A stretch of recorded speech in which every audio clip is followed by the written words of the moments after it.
chorus of over 10,000 strong. October is here, a long-awaited day in college football. Heavyweight collisions in the SEC. We are ready to rumble from Rocky Top now.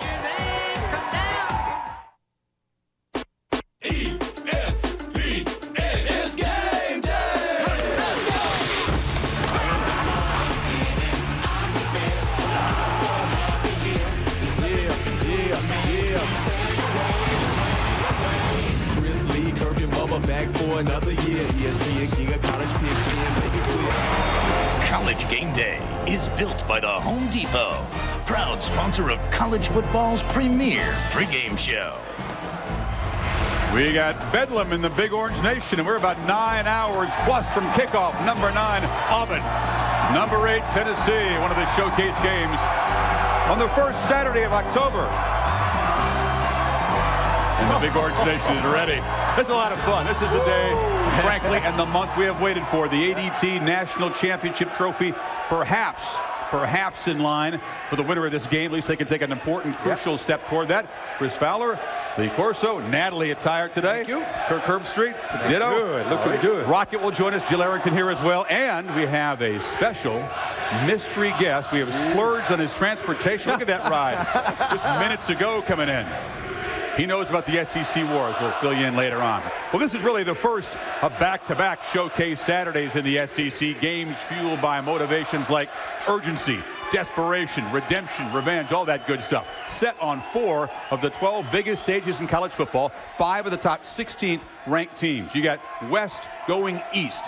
LSU and Auburn bringing in tough defenses, trying to derail the talented offenses of Georgia and Tennessee and pull those road upsets. You got some teams, including this one right here, hungry for payback too. Well, no, Chris, I think it's visiting team upset time of the year. And I've got 3 specials for you at the end of the show. And Kirk, they're all in the beloved SEC. See, I completely disagree. The one thing we have learned about the SEC of any conference in all of college football, the SEC protects their home turf better than anybody. And I think if you look at Tennessee and you look at Florida and you look at Georgia, big advantage for the teams in the SEC East by playing these big games at home. Well, now Florida hasn't been that great at home. There's urgency for the Gators as well as Arkansas comes in. Alabama at home against South Carolina. Storylines across the map today. You got road challenges. You got upset traps or some unbeaten teams. The championship chase really could begin to take shape today. You got some streaks. Some trends that could be defied as well. You know, Chris, I'm interested to see if Purdue could break a 13-game losing streak at Notre Dame. A pair of top 10 unbeaten teams. Philip Fulmer has kind of tweaked the tandem of those talented freshman quarterbacks. The 6'6" Iceman, Eric Ainge, now is earned to start. Shifty Brent Schaefer now comes off the bench. Well, I mean, really, they're co-starters in our minds. They've played that way all along. Eric's played a little bit, better and led us some good things. He deserved the chance to start, and it's as simple as that. We hope to get Brent in, very early. I can't say exactly when, but early. And, again, whoever's moving the team will be the guy that, gets the most reps. Very tough for Auburn's defense to prepare for. Coming up, we'll break down the games of these 2 phenoms where the next ball is great and see if job sharing is in their future. At West Virginia, Rich Rodriguez watches. Let's play! You can do it. We can help. And in part by Singular. Text the word player to 64444 to vote for the Singular Player of the Week. And Budweiser. Grab a cold, fresh Budweiser. It's game time. Well, if any quarterback can break the back there November 6th, you picking him then? Let's see. Purdue runs some draws. You don't have that much faith in the average defense to win that. All right. No. Tennessee and USC. We talked about a special guest who's very interested in this game here tonight. That's coming up. Also ahead, what does Brent Schaefer have in common with Michael Vick? Well, Rocket drops by for Prep to Pro. He's got somebody in mind for Eric Ainge as well. And Georgia's big, sturdy offensive lineman owns some very weird wheels. Power, baby.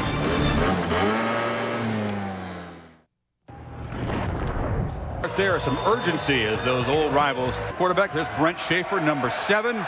He'll come off the bench tonight. We talked about Eric Ainge, number 10, starting. The old 7-10 split. For you bowling fans, offense to spare. All four of you. It's a bit of a reach. Tennessee, one of the high-profile programs using the tandem quarterback situation. What makes it almost unprecedented for them is both of them, of course, are true freshmen. LSU, Marcus Randall and Jamarcus Russell, both expected to play. The hot hand stays in there. For NC State, they are rotating Jay Davis and Marcus Stone because both of those guys have struggled. The offense needs a jump right there. Louisville's going with Brian Brom, the freshman, to kind of spell Stephon LaForce. And Lou Holtz may have the most radical quarterback tandem plan. He may alternate in the same series, Savell Newton and Dondrell Pinkins, as they take on Alabama. So, quarterback tandems, a hot topic. We'll hear from Rocket. Just what is Lou up to? We'll find out later on. But we want to throw back to our former ex-offensive line great, Mark May, to get his perspective on the two-quarterback system. Mark, good morning. Good morning, Chris. How are you? Good morning, Chris. How are you?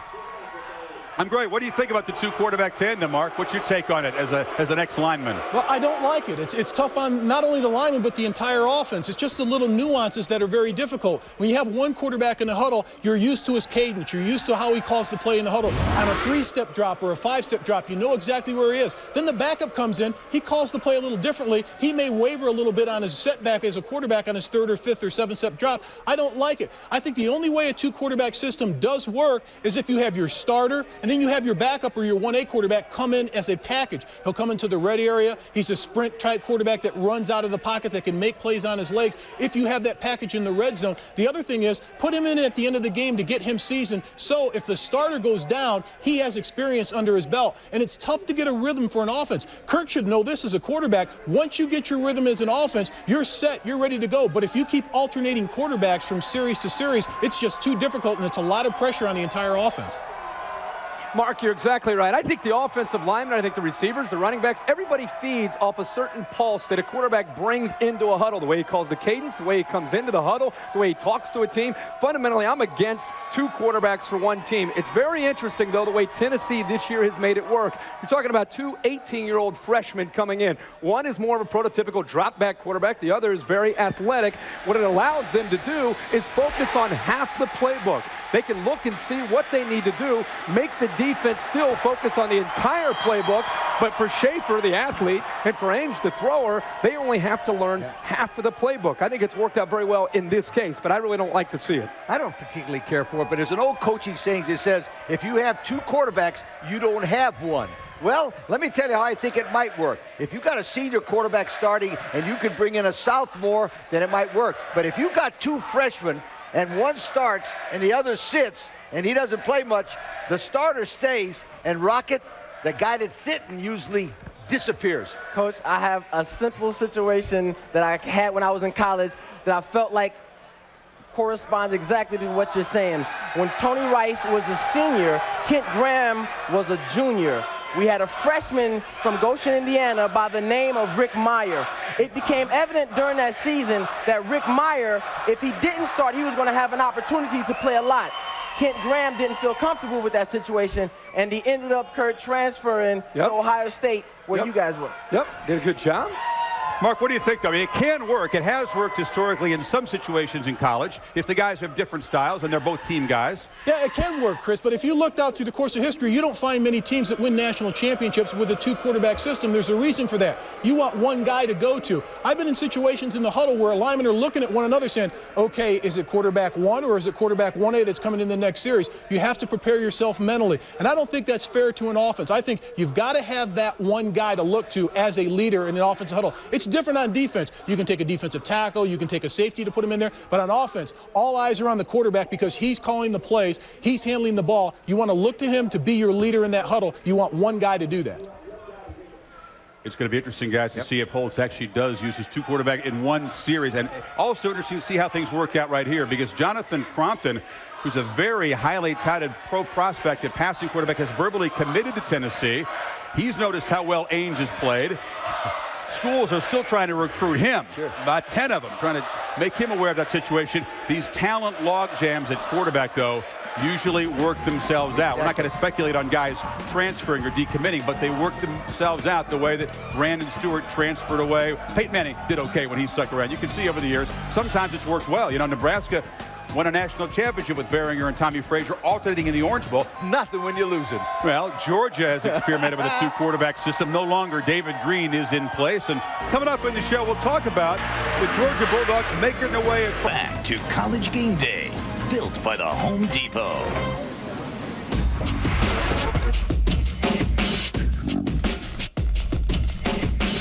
For a spark. In fact, they get their star linebacker, Odell Thurman, back. He missed the first 3 games because he violated some team rules. He'll be an added spark for their defense. Now on offense, Coach Richt, he hopes to get backup quarterback DJ Shockley in the game. He hasn't seen a lot of action this year. He hopes to get some time today against LSU. Now for LSU, they had a wake-up call in their loss against Auburn. Coach Saban called in the seniors, sat them down and said, guys, you're just not playing hungry enough. I need more playmakers out of you. They responded 51-0 over Mississippi State. In fact, Coach told me the Tigers have their swagger back and they had their best week of practice all year. Chris? That's right, Jill. He thought they'd become fat cats. He lit a match. We'll see if it works. Following us, this is going to be a good physical slugfest. Unbeaten West Virginia, underdogs at Virginia Tech. We'll talk that game coming up. And, of course, 7:45 tonight, Auburn and Tennessee on ESPN in prime time. Much more of that game ahead, of course. House. No rules, just right.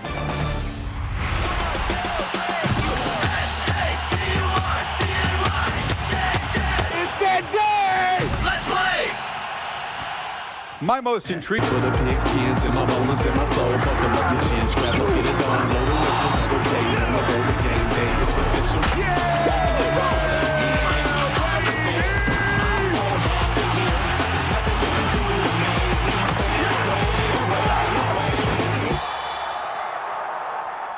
Bubba's a Georgia fan, so he's going to be watching Tennessee's invasion of the Hedges next week. Time to bring back Rocket to see who he's got compared to in college football to some of the greats in the NFL. It's Prep to Pro. Rocket, what do you got? Chris, today we're going to look at the brilliant playmaking ability of Tennessee quarterbacks Brent Schaefer and Eric Ainge. Now, Brent Schaefer is known for making plays with his legs. Right here, we're going to see him on a rollout. He recognizes the passing lanes break down, so he uses his eyes, freezes the defenders, and makes the magic happen with his legs, a la Michael Vick. This guy does this every Sunday, frustrates defenses to no ends, leaves DBs clueless. He doesn't know where he's going, and he's off to the races. Now, speaking about athletic ability, a lot of people talk about my man Eric Ainge like he's a prototypical stand in the pocket, stick in the mud. But look at his rollout. His ability to make pinpoint passes on the run is one of the reasons why I think he reminds me favorably of Brett Favre, who's been doing this for some 200-something games in his career. Hall of Fame lock. Now, these young quarterbacks, even though they're early in their careers, they've already shown the ability to make plays under pressure. Speaking of pressure, this aggressive Auburn defense should give them plenty of opportunities to show their wares. You're right, Rocket. Major challenge tonight. Challenge for this guy in a few minutes after the show. Rush Sheriff in town. Wyatt, get it done. And Phil Fulmer says he's going to continue playing the two-headed quarterback, but a little shuffling on the starter tonight. Will it work? We asked Phil Fulmer. Ball's great. That's coming up. ESPN puts the spot. Welcome back to College Game Day here on Rocky Top. It is great to be back in the South with y'all. Two top 10 teams going at it today, but you wouldn't know it by the way Auburn practiced. They were so loose, no tightness at all. So loose, in fact, that Carnell and Ronnie traded jerseys during practice just for the fun of it. Tennessee, on the other hand, very, very focused. After only gaining 4 yards of rushing on the ground in this game last year, they know they must establish their running game early, Chris. All right, Jill. Florida State, by the way, is hosting Carolina in a few minutes, and that's an unfamiliar sight. Not Chris Rick. Number 8, Tennessee. In the SEC, there's no more daunting atmosphere than Neyland Stadium at night and over 100,000 volunteers. Tonight, Tennessee, led by its young guns, will test the flash and power of Auburn's ground attack. Saturday night on good old Rocky Top. It doesn't get any better than this. It's game day. We thank Bob Kessling. They got the folks going here. Oh, they're ready. You know, at the end of a Tennessee practice the other day, the two talented freshman quarterbacks hijacked a golf cart, went for a little teenage joyride around the practice field. It was Floridian Brett Schaefer riding shotgun. and the big 6'6" Oregonian, Danny's nephew, Eric Ainge, at the wheel. And that's the way they'll start the game tonight. Philip Fulmer making a switch. The clutch hero against the Gators will make his first start. Schaefer will come off the bench. He'll provide a spark, but Fulmer won't say exactly how that's going to happen. We ask a former Vols quarterback great, runner-up in the Heisman Trophy back in 1993, SEC Player of the Year, Heath Schuler, to break down these two freshmen. Speed, poise, playmaker, A little bit of sleight of hand. confidence. Who is the real quarterback for Tennessee? Let's start with Schaefer. I think he can utilize his legs and his speed and agility that will get him out of difficult situations. Schaefer kept it. Oh, he looked like Houdini. When he tucks it and goes, he's something. Here's an example of what Brent Schaefer can bring to the game. He really takes his time in the pocket. He's looking at multiple receivers and then whoop, makes a great play, and he's just like a tailback. Ainge, on the other hand, I feel that he has that tangible of just being so poised, and nothing seems to get to him. He had the focus and the look. That's something that you can't teach a quarterback. Ainge drills it. Caught. Touchdown. With poise on 4th and 6. Delivers. Great pass from Eric Ainge. Here's an example of Ainge's athleticism. Throwing the football when his body's moving in the opposite direction. Start getting the number 10 jerseys ready at the bookstore. Right beside the number 7s. It's so early. They're freshmen. They're going to make mistakes. The question is, they haven't made many. There's that 7-10 split right there. Now, it's easy to look poised when you haven't been pressured, and Eric Ainge has not yet been sacked in a college game. He knows that could change against Auburn and also against Georgia next week. The Vols want a real change in attitude and tactics from last year's game at Auburn. Cadillac rolled right through him, $185. Auburn team rushed for 264. Tennessee had measly 4 yards rushing. The Vols did throw for 355, had a chance to tie it at the end, but they got picked off. And look who has joined us here. Oh, number 34 from Auburn, Charles Barkley, getting that warm SEC road welcome from the Vol Nation. What do you think, big man? I mean, it's been a while since you wore those tight shorts and you played. Look at the round mound, step it in, steals, dunks. This block is against the Vols, I think, here. I'm gaining on that weight again, though. There you go. So, now, I know you love your Auburn Tigers. I know this is a rare chance to take a break from hoops and get on the road and watch a football game. What do you think? Can this team overcome all this tonight? well, I think so. I think the key is going to be Jason Campbell. He's going to have to make plays. They're going to try to stop the run. I've never been to a big road SEC game. That's why I want to come to this one. You picked a great place to start, but it's a challenge for Campbell and company in this place, isn't it? Oh, there's no question. Now, the Auburn defense is why Auburn is undefeated. They're 4-0. And let me give you some stats to tell you why. Number 2 in the nation in scoring defense, but this is my favorite. The opponents have gotten in the red zone of Auburn only 5 times in 4 games. That's wonderful. Now, 2 key players must play tonight. One of them is a big defensive lineman named James Ratliff. Now, with Rocky Top, 9, 250,000 people. Auburn, poor Auburn, only has 2 chances. Slim and none. Listen to him. And I don't know what they can do. This place is too tough. Look at them. We got to tell Charles the game and how this works here, right? You buy that? Hey, you're supposed to say, not so fast, my friend. Right. You buy that? Auburn with no chance? No, he said none. Wait. We'll make the pick in a second. All right, we'll get to the second. Let's talk about Auburn's running game, because we've talked all year long about Cadillac Williams and Ronnie Brown. They form the best backfield in the nation. Well, there's a little tandem here in Knoxville that isn't too bad for the Tennessee Volunteers. By the way, they lead the rushing as a team in the SEC, and that rushing tandem, I think, is what's going to be a difference possibly in this football game. Cedric Houston and Gerald Riggs. Gerald Riggs has gotten healthier. Cedric Houston, of course, has been here and is doing a great job. The key in this game tonight will be that the last 2 years, Tennessee has had a possession passing game, allowing teams to load up on their running game. Not this year.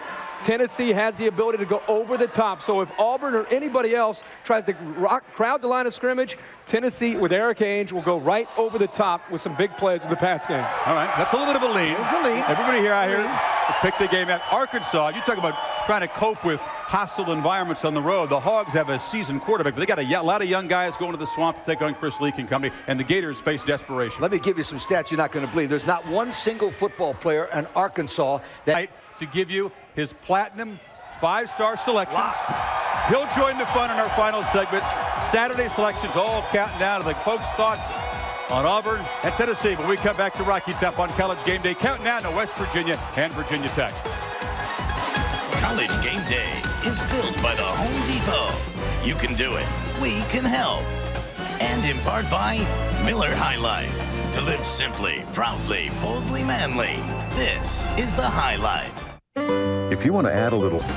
Saturday's selections. Brought to you by Pontiac and the first ever G6. The next official performance machine of the NCAA.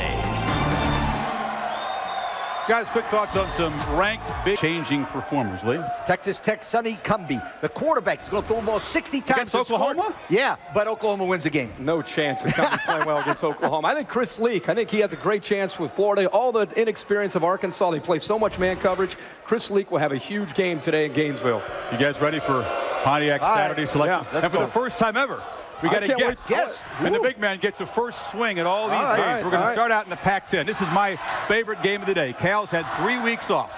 Mountaineers and the host right here on Rocky Top, prime time, ESPN. Tennessee has all the good stuff working for them. Revenge, redemption. Last year they got physically handled by Auburn. The 4 yards rushing as Auburn ran for 264. Here come the Tigers. They've already survived one SEC test, but that was at home against LSU. Now they got to come in this place, and Tennessee can really get a leg up in the East if they can come away with this victory. So you're wearing the number 34 Auburn jersey. I know where your heart is, but does that mean that your head and your heart are in the same place, I think Charles? Jason Campbell is going to have a great game because they're going to slow down the running game. And for Tennessee, there's light at the end of the tunnel, but there's a train coming. Wait a minute. Now, where are you going to watch this game? Are you going to be on the sidelines with us? Yes. Right down there in front of 110,000? There's a train coming. Get off the tracks. All I want to know,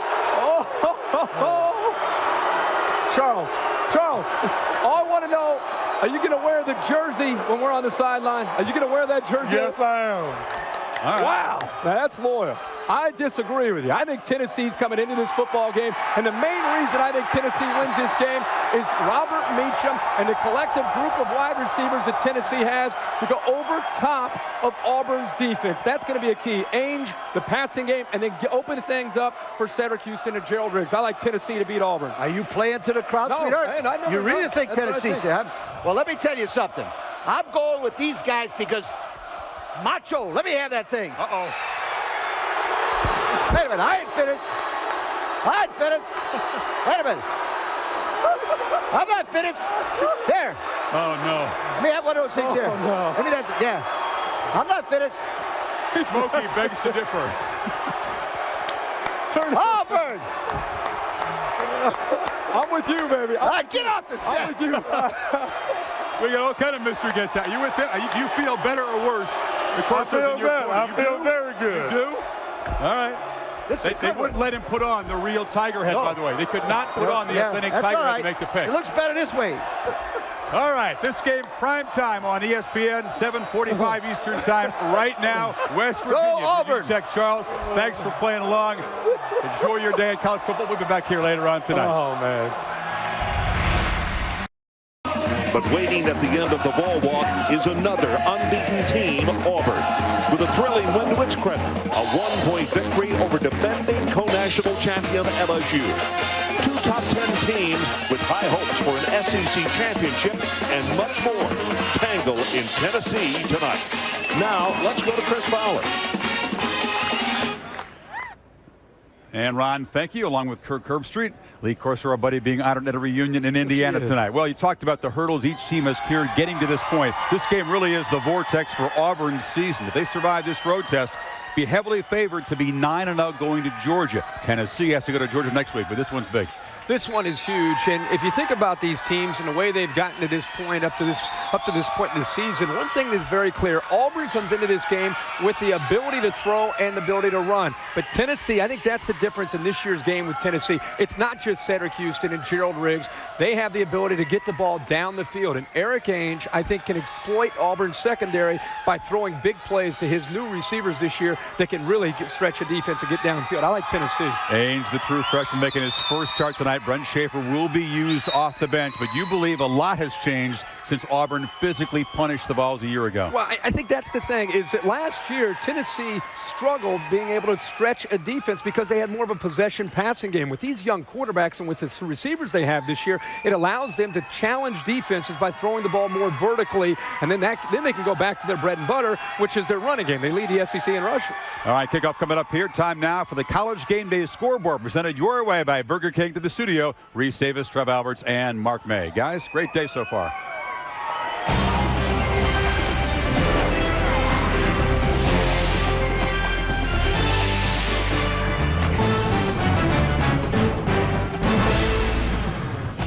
They're going to have one in just a little while. Auburn and Tennessee coming up in about 35 minutes. Cobb. You can see the leading rushers in the SEC. What this conference does. When the SEC broke into divisions back in 1992 and went to the championship game, one rivalry that was not preserved on an annual basis was Auburn and Tennessee. Thanks to the rotating schedule, we get another taste of it tonight, and Ron Franklin will be on the banks of the Tennessee River. Thanks, Reese. Alabama, Auburn. Georgia, Florida. Alabama, Tennessee. When you mention those matchups, what do you think of? You think of outstanding rivalries. Rivalries that have been around for a long time. We think that two more names should be added to that list. Auburn and Tennessee.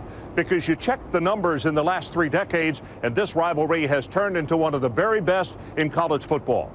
But a little history on that. This beautiful, huge stadium behind me is named after the legendary head coach, General R.R. Neyland. And back in the 1930s, his Vols were extremely powerful, and they wanted no part of a lowly group of Auburn Tigers as far as putting them on the schedule. He said, no, it absolutely will not happen. He fought it tooth and nail, but then General Neyland became ill.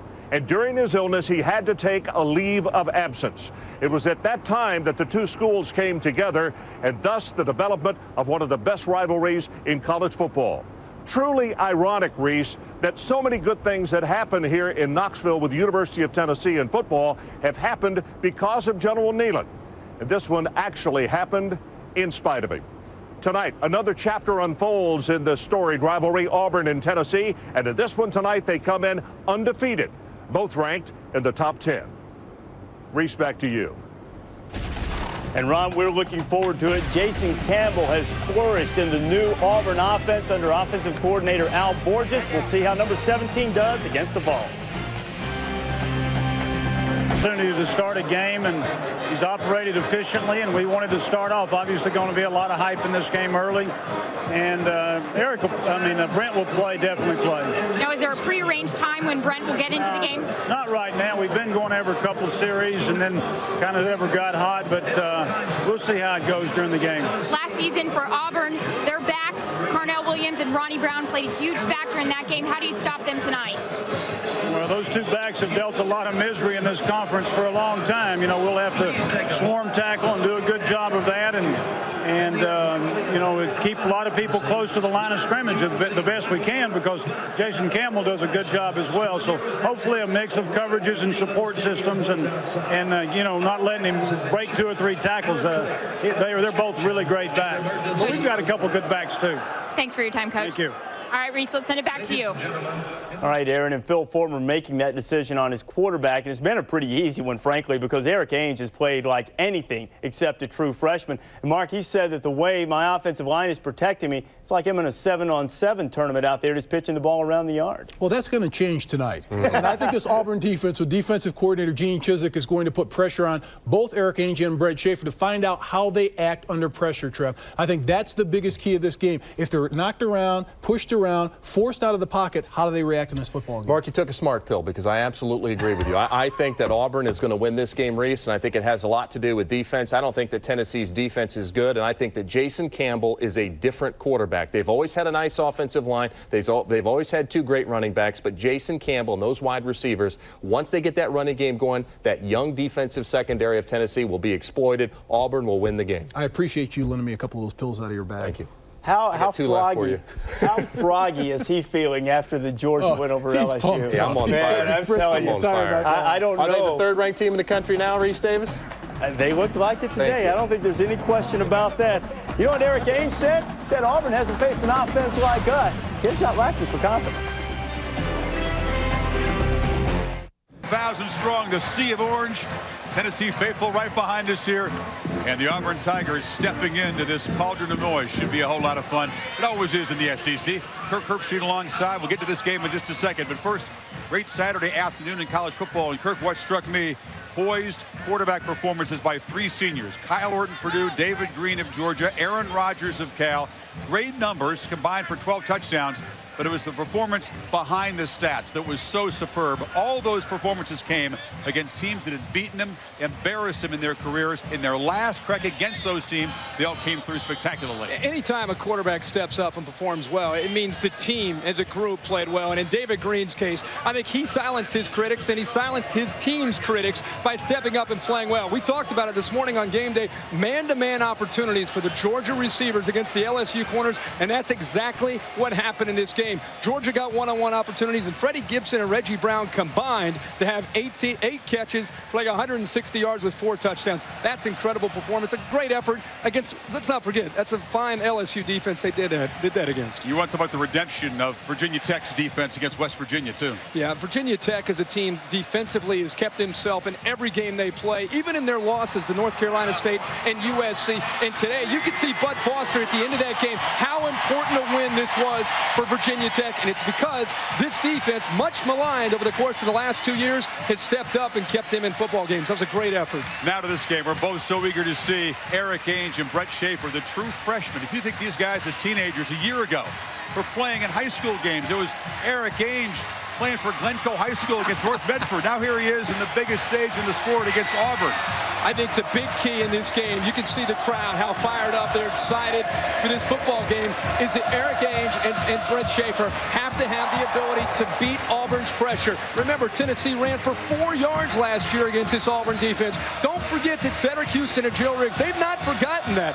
Look for Auburn to pressure them, which will allow Eric Ainge to throw the ball downfield, because that's the difference, is that Tennessee has the ability to stretch defenses this year with a lot more speed at wide receiver.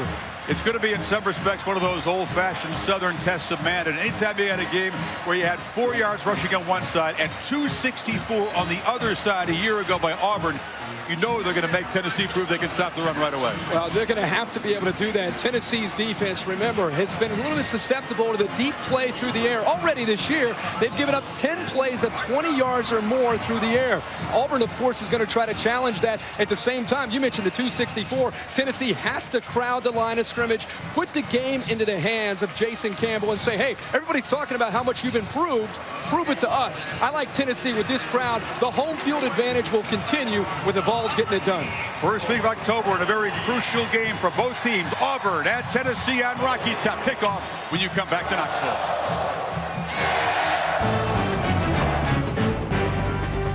PN's College Football Saturday Primetime. Brought to you by ADT, America's residential and commercial security leader. Call 1-800-ADT-ASAP. Best Buy. Thousands of possibilities. Get yours. And KFC. Don't miss the action in Chicken Capital USA, home of the Game Bucket. You're looking live into Neyland Stadium, a jam-packed house for this ball game against the Auburn Tigers tonight. And what is about to happen on the field is age-old tradition here at this university, something that every one of these youngsters was talked to about before he signed a Grant in-age scholarship to come here. What will happen? The band will form the block T, and when the block T goes north, Then it splits. The Volunteers take the field. And over 105,000 will make it absolutely deafening. And here come the Volunteers.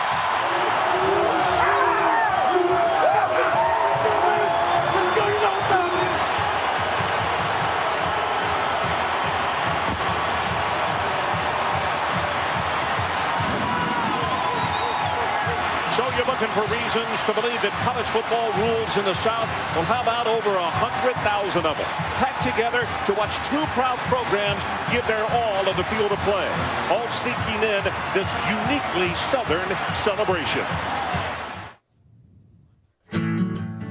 When they call it the Deep South, they're not talking about a place on the map.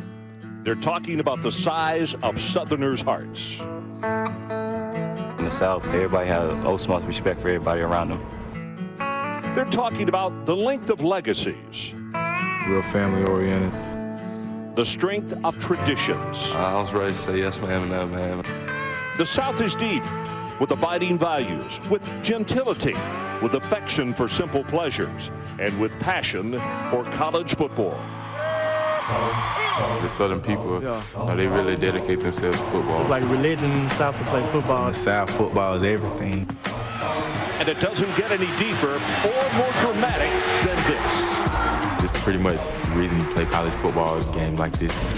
In a stadium nearly as big as the great outdoors. It's a little overwhelming at first because you go out there and 110,000 people's eyes are on you. Two schools, both rich in winning traditions. Always a rivalry. When you think of Tennessee, you think of the Volunteers. Both undefeated, both in the top 10. You want to play against the best in the nation. Well, I suggest you just come to the SEC.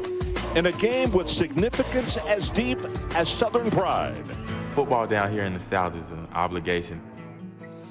It's different down here. So much depth of beauty, of beliefs, and love for the game. Welcome to the Deep South. Auburn versus Tennessee.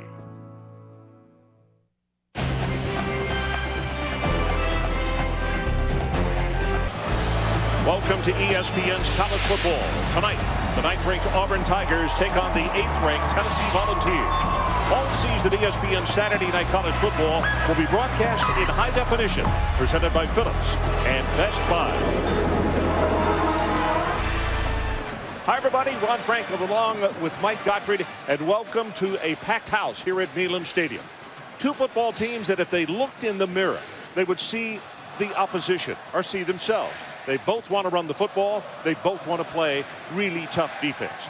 But the story tonight, quarterbacks. And we start with Tennessee. Two freshman signal callers tonight. Eric Ainge will get the start, but we'll also see Brent Schaefer in this ball game as well. Talk about that situation, Mike. Ron, they're very capable. They complement each other, and the coaches for Tennessee have done a good job play calling. What Auburn's got to get them in a lot of long yardage situations, force a turnover. Jason Campbell, a fifth-year player, his fourth offensive system, but yet he is more improved this year, as head coach says, than ever before. Ron, I've always liked Jason Campbell. I believe Al Borges is the new offensive coordinator. He's taken to his system. Look for him to go deep and work on those corners of Tennessee. Tommy Tuberville, the head coach of the Auburn Tigers, and you see his numbers. The 6th year as the head man there. 63% his winning percentage, and on a 6-game winning streak right now. Phil Fulmer on the other side of the field in his 13th season as the head coach at Tennessee, and he obviously is hoping that 13 actually is not an unlucky but a very lucky number for him in his career. I think it's good. It's good for Auburn to make Tennessee play offense first. Mike, Auburn won. They won the toss, and they elected to defer until the second half. Yost is the man who's kicking off, and it's Larkins who is deep. Larkins will gather this one in 3 yards deep in the end zone. So let's talk about the young signal callers that we will see tonight. Starting with number 10. He is out of Hillsboro, Oregon. A freshman, Eric Ainge. Very tall, 6'6", 200 pounds, has an outstanding arm. And Mike, talk about, you said that you think Auburn not only will come after him, but they'll come after him up the middle, the opposite of what they'll come against Schaefer with. They'll blitz him inside because they want to make him prove he can stand in the pocket. And usually he's sitting out the first 6 minutes and benefited from watching the defense. Now he's starting the first game. Play action. They want to throw him on first down, and he throws this one a little too far, and the ball is caught out of bounds, so it goes incomplete. And the starting lineups, as we look at the offensive line, on the left side, well, the running backs, first of all, Houston, the tailback, Corey Anderson, the fullback, Justin Reed, the tight end, Tony Brown, that pass was intended for him, along with Chris Hannon. And with the offensive line, Munoz at left tackle, an outstanding performer. Jason Respert, the center. He has been the glue in the middle. Aaron Sears, only a sophomore at right tackle, and they think he is going to be a very good one.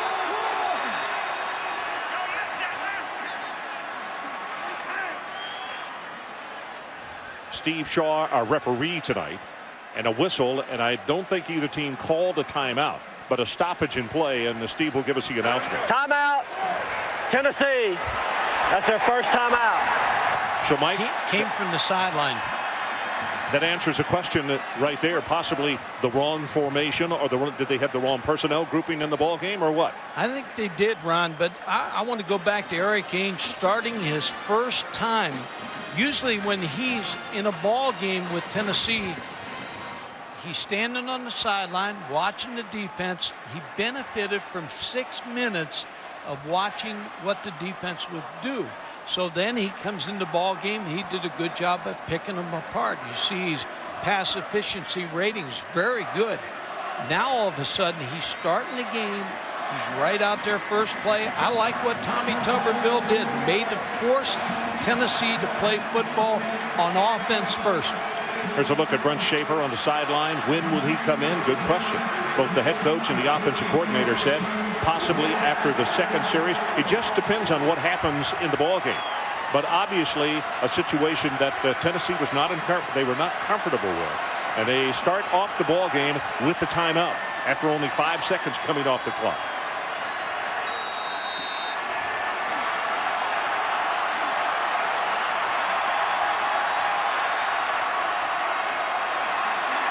Ainge possibly with an audible right here. 8 in the box. So he's going to automatically throw the football. See that secondary creeping up. See if they talked him into something that he didn't want to do. Either wrong route or the wrong throw. Here the starters on defense for the Auburn Tigers have moved him to safety.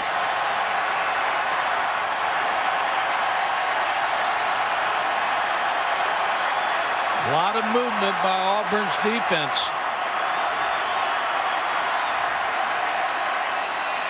Third down. Ainge steps up, drills the ball way too high. Had Hannon open, but he overthrew it. Good series for Auburn's defense because they talked the freshman quarterback into 3 straight passes. And Tennessee runs the football, and they need to run the football tonight to win this game.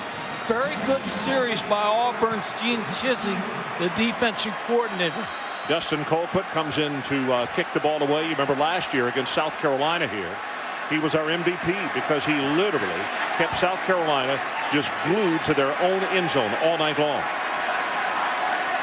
He's got a boom one right here to kind of flip the field on Auburn. Pressure up the middle, it got a piece of it. Now takes a Tennessee bounce and goes across midfield. Number 3, Tony Bell, is the man who got a piece of it. Tennessee got fortunate. Very fast start.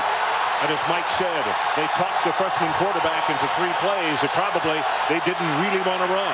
Running play straight ahead. Nothing there for Cadillac Williams as he is stopped dead in his tracks. Jason Campbell, a senior out of Taylorsville, Mississippi. The defense, he is settled, very poised in this system. Auburn comes out. We'll give you the lineups in a moment with both Brown and Cadillac Williams in the backfield. Brown is slot to the near side, and they throw him a quick screen, puts a head down, and he's going to have a gain of about 6 yards as we take a look at that Auburn offense. And they're down. They need the 45-yard line of the Vols to keep the drive going.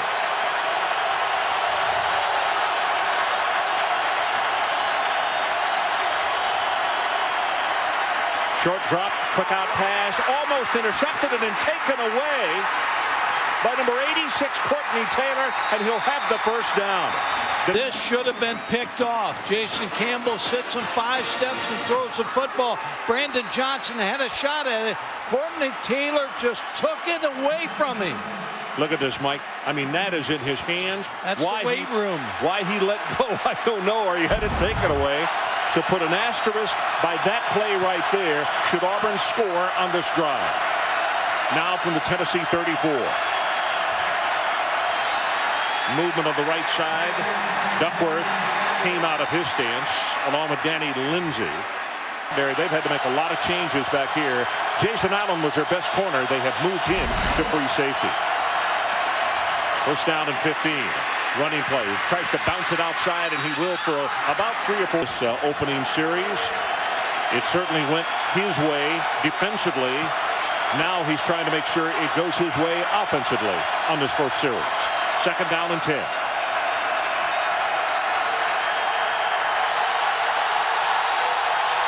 Gonna have to hurry. Play clock is at 2. They get the snap. Here's Williams. Breaks the tackle. 30, 25. And I don't know if he stepped out of bounds just in front of the first. 30 Eastern, ESPN 2. Our situation, it was the first down. He did keep his feet in bounds, so they go from the 23. Hit in the backfield. Williams didn't move forward and down. Gang tackled. The man leading the way was Carlton Neal, the senior out of Chicago. And when asked how he would handle a huge guy like Marcus McNeil, he said, you know, every day in practice, I go up against Munoz, and if that doesn't prepare me for anybody in the conference or the nation for that matter, I don't know what would. No, he really does. And Carlton Neal is the only senior on the front for Tennessee.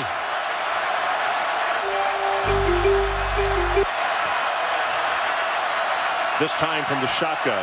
Lost about a half yard on the play.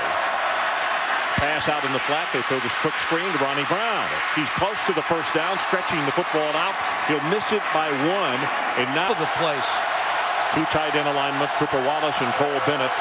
Campbell 3 of 3 for 32 yards. Straight ahead, Williams. Flag is down. Has the first down at the 10-yard line. But there are 2 flags. 1 on each side of the line of scrimmage. Jason Mitchell came over to put the stop on the play. Might be offside on Tennessee. Early in the football game, a little down and goal, and the ball is 8.5 yards away. With the sidelines left at an open field to the right side. 8th play of the drive coming up.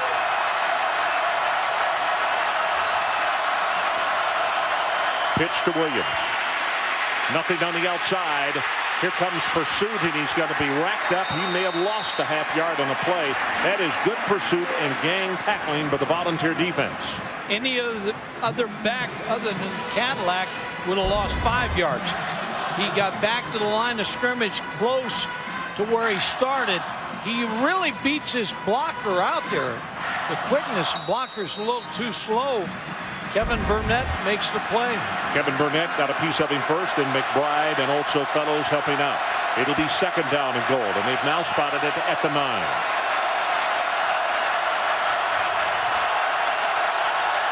Ronnie Brown, the lone setback this time. Gives it to Brown. Right guard. Inside the 5. Runs over a man. Touchdown, Auburn. Jason Allen came up to make the hit, and he just bowled him over.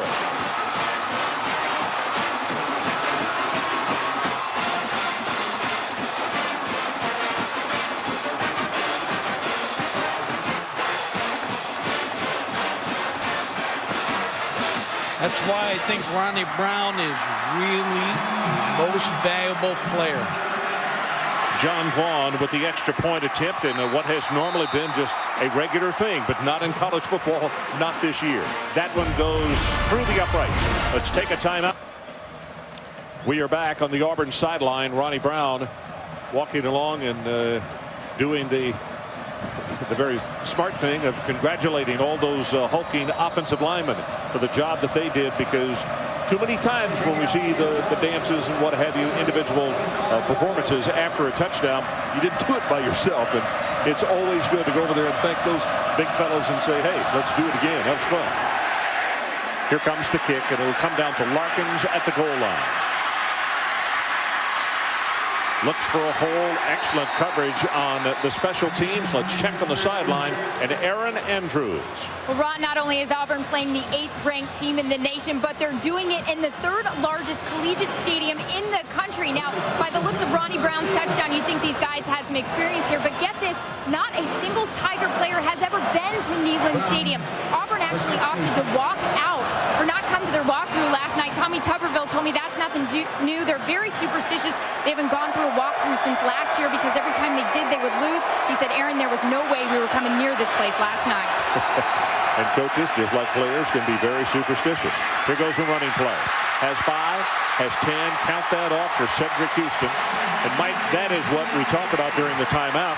Certainly not questioning anybody, but that's what you were surprised he didn't just come out and do in the opening series. Yeah, what Auburn is doing is showing an 8-man front, and they got the freshman to check out. Now they probably told Eric Gaines, stay with the run here. Don't get out of the play. Cedric Houston wants to prove he's the best running back on the field tonight. Well, the greatest thing, just like Auburn has 2 great running backs, the best thing that Philip Fulmer has going for him, and he's got Houston and Riggs who are battling each other and certainly far above average as far as their ability. You still got Larkins and you got Jabari Davis as well. So they have a stable of running backs also at Tennessee. Good look right there. Gerald Riggs waiting his turn in the wings. First down of the night by Tennessee. Nothing up the middle, breaks it to the outside, and a great open field tackle by Will Herring. If Herring doesn't make the stop on him, he might still be running. Cedric Houston sees the cutback. A missed tackle by McLover. You're right, Will Herring. A form tackle on Cedric Houston. Yeah, he cut him down at the ankles, which was about the only place to make a good stop because Houston weighs 220. Houston now 2 carries for 14 yards. 7-0. Tigers on top with a big statement on the opening series. And now quarterback draw. Mike, talk about your game plans for tonight. Ron, Tennessee has to boost the quarterback's confidence. They didn't start off well, but they still use the running game, get them involved. Houston and Riggs need to rush for more than 150 yards. On defense, tackle. Corners have to hold up. Now, the corners made the interception and got the ball stolen by Courtney Taylor, so they have to hold up on the big, long passes. 3rd down, and Eric Ainge in the offense needs to take it out to the 37-yard line. Safeties creeping up. Pass is thrown complete. That's Swain. Swain has the first down across the 40-yard line. Will Herring making the tackle. Great block by Derek Tinsley. I mean a big-time block on a number 20. Didn't see it on that picture. You're going to see it right here. Watch that block right on the corner. Well, he opened it up for him, and with that, Tennessee able to hold on to the football and continue the drive. They keep it on the ground again, but this time penetration by Travis Williams, and that's going to be a loss of a yard on the play. With Tennessee, and looking at video, and also after watching him in practice on Thursday, an abundance of wide receivers and more speed on the outside than they have had on the time. A lot of very good receivers. Straight ahead with the running play. Good second effort. Houston crosses the 45. He's up to around the 47-yard line. That's a gain of 7. And now once again, Tennessee having to scrimmage with a 3rd down situation. Now you mentioned this off the top of the telecast. No mistakes on offense by Tennessee. Only 1 penalty. Only 1 turnover. But they have not had to play with very many 3rd and long. No, and they're 3rd and short right here. 3rd and less than 4. You got to put him in long yardage situations. Now Eric Ainge is going to get the play from Randy Sanders. A lot of time. Fans are yelling. Going to have to hurry though, Mike. This down to 3 seconds on the play clock. Got it off with 1. There's the pass. Got him. Open. First down. Brett Smith. First time for Tennessee across midfield tonight. And that shows the strength of the youngster's arm. He has a cannon. That's good for 15 yards. It really does. And Ron, the thing that's most important about coming out on the 25-second clock, Eric Ainge rifles this ball, is as long as the quarterback knows it's 5-4, he can call for the ball. Yes. Nice job with the offensive line on that last play to give the freshman plenty of time to throw the ball. What coaches are looking at is the alignment of Auburn's defense making the play call. So Corey Anderson, the fullback, come up and make sure he had the play. This pass comes out to the flat, and that's Payton. He will have it complete, and now Tennessee is starting to move the ball with some degree of consistency, and it has to be because those running plays did a different thing to the defense. Running game opens up the quarterback and takes pressure off. 7-0. Auburn leads. 5 minutes and 37 seconds left to play opening period. Quick count this time. Nothing at the middle. Nice move and a first down by Cedric Houston. Kevin Sears from his linebacking position makes the tackle. But that is great vision on the part of Houston. And he will get a breather, and Gerald Riggs will come in. Good hand for Houston as he goes to the sideline. Look at this read. Good Blocking by the offensive left side of the offensive line. Cedric Houston keeps his eyes open. Good vision. Cuts back. Ninth play of the drive that started at the 17-yard line. What you're going to see Auburn do eventually is start to move their defense after Ames gets the play from the sidelines. See the safety creeping up, then stays at home. Fade route, got him in. Did he catch it in bounds? No. Incomplete. C.J. Payton. And Ames is saying, man, if I had kept it on the field of play by about 2 feet. Had the right play call because they had the safety cheating up. C.J. Payton, he's out of bounds. Yeah. They can boo all they want, but he's out of bounds. Pitts was on the coverage. Yeah, his foot was already on the turf out of bounds, so it'll be a second down and stop the clock with 4:55. Ames this drive 3 of 4 for 34 yards. Straight in the pocket.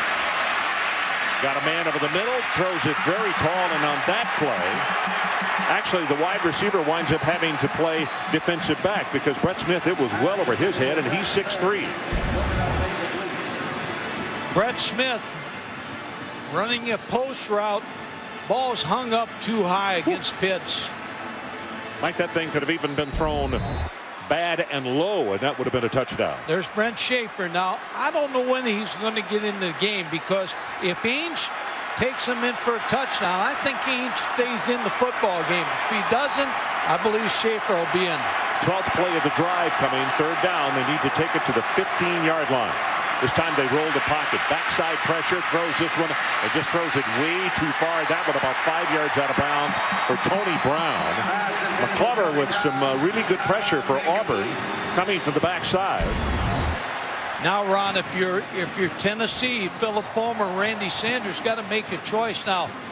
Because usually on the third series, that's when you bring in the other quarterback. So we may see Schaefer on the next series. James Wilhoit from Hendersonville, Tennessee, a freshman All-American last season. Missed the extra point, but then had the game winner against Florida here. 1 of 3 on the season. This is a 41-yard attempt.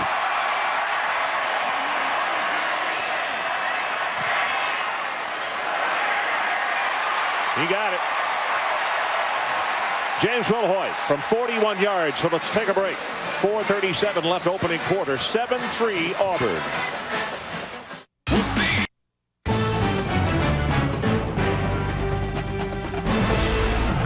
ESPN's College Football Saturday Primetime. Brought to you by Aflac. Ask about it at work. And Dodge. You can take life as it comes, or you can grab life by the horns. Dodge. So we are back in Knoxville. Another checkerboard. They're in the end zone. They're everywhere here at this stadium. And we've just been told that across the way, number 7, Brent Schaefer, is warming up. There you get a good look at the freshman out of Deerfield Beach, Florida. And it would appear that he would be coming in on the next offensive series for the Volunteers. Wilhoit will kick it off. Arumashidu along with Carnell Cadillac Williams back deep. Very high, and this one's going to be 5 yards deep in the end zone. And they will not return it. When you're the road team, you want to start off good. 4 minutes this season. First drive tonight, 4 minutes, 44 seconds. Cadillac Williams in the ball game at tailback now, replacing Ronnie Brown. Quick pass to the flat, and that's Ronnie Brown. Had him out in the slot, he caught it, and he'll have a gain of about 2 yards. Reese Davis, let's go back to you. All right, Ron Miller. By Alabama since the injury to Brody Crow. So Auburn goes this time from the 22-yard line. From the shotgun. Campbell pumped once, then looked back to his left and got it over the middle, and that's complete to Courtney Taylor, still running across midfield, and Taylor all the way down to the... What you got to do, give Taylor credit, because he didn't stop. He changed stayed on the route. That's right. Campbell now 5 of 5 for 66 yards.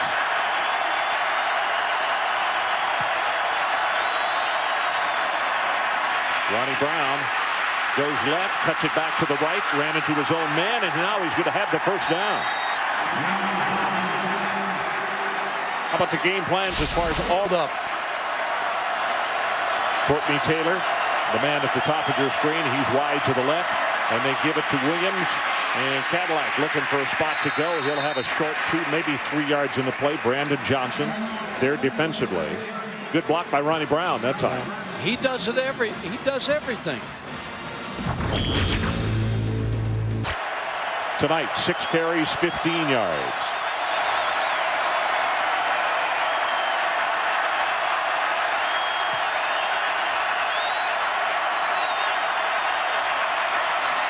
Williams, Cadillac, 25, 20, runs into his own man, inside the 20, inside the 10. First and... Ronnie Brown checks into the backfield.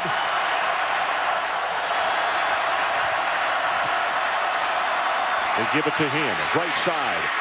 Spins, loses the football. Tennessee is recovered at the 1-yard line.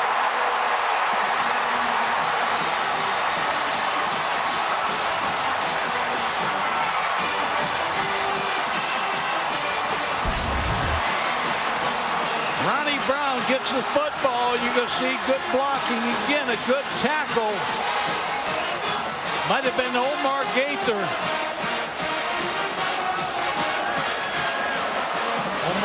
So Gaither causes the fumble. We'll take a time. On the next, So we are back 7-3 the score. Kevin Burnett wound up with the recovery. The initial hit by Brandon Johnson, but then it was Omar Gaither who knocked it loose. So several heroes on the defensive side, but look what Schaefer has to come into the ball game with. They're going to stay in with Ainge, Oh, they Ron. are? I believe Okay. because of the field position, this is not the time to bring in a quarterback from the bench.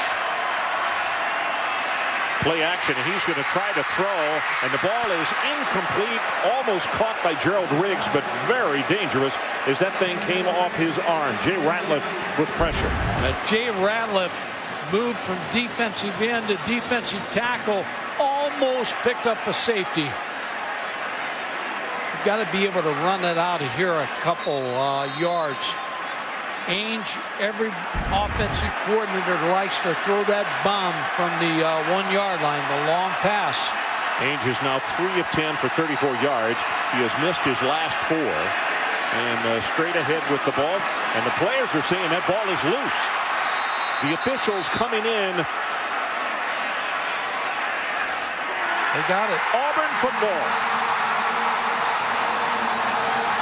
Junior Rosegreen comes up with the football. Never got to center. He got it put away, Ron, but he didn't get his hands and finger around the point of the football, and it dropped out. Mike, my one question, he still had it when he was lying on the defensive tackle, which constitutes the ground.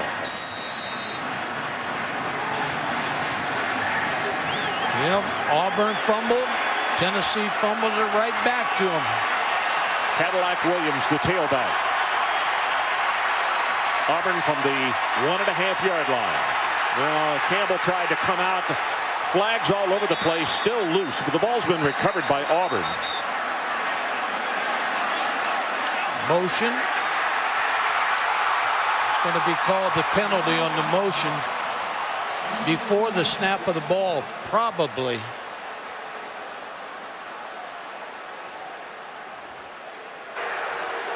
Dead ball before the snap. False start on the fullback against Auburn. 5-yard penalty. First down. That's one where you say to Jake Slaughter, Jake, good job. Good job. You're moving. That was good. So with the penalty, it pushes it back to the 6.5-yard line. But Auburn still on the doorstep. It's on Cooper Wallace, number 8. Just starts forward before the snap of the ball.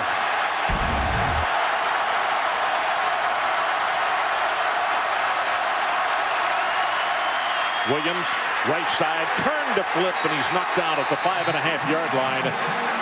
Mahalona coming from his left defensive tackle position, number 55. Pretty good defense by Tennessee. Good defensive front, and the linebackers coming up to finish it off. Ronnie Brown's in the game. Very good pass receiver down here on third down situations. Third down and goal. Check it with the penalty. Second down and goal. That's Ronnie Brown. The Edmonds outside of him. Campbell play action. Back to the right. Throws it wide open, and he dropped the football. Tight end Cooper Wallace. Wow. Reminded me of the Dallas Cowboys, Jackie Smith. Wide open. Sure, Jackie is so pleased. Yeah, I appreciate that, but he's a great football player, but I remember that play. Cooper Wallace sitting right there in the end zone, just took his eye off the football.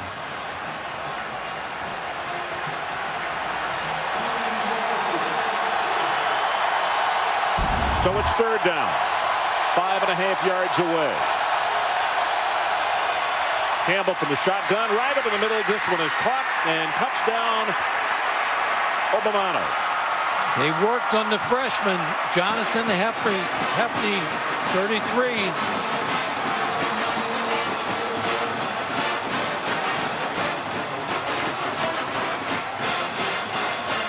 So Campbell delivers a strike to Obamano for the touchdown, and it makes it a 13-3 ball game with the extra point attempt coming right now from John Vaughn.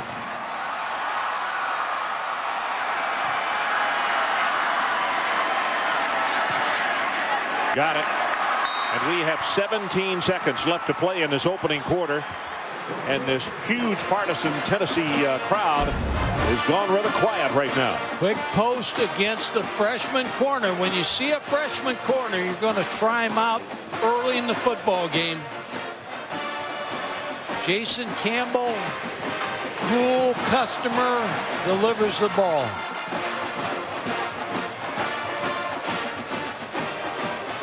Good job of the offensive line to make sure that Jason Campbell had plenty of time to stand and get his feet set and deliver the pass to Obamano for the touchdown. Ron, we will see Schaefer now, not because of the fumble by Ainge.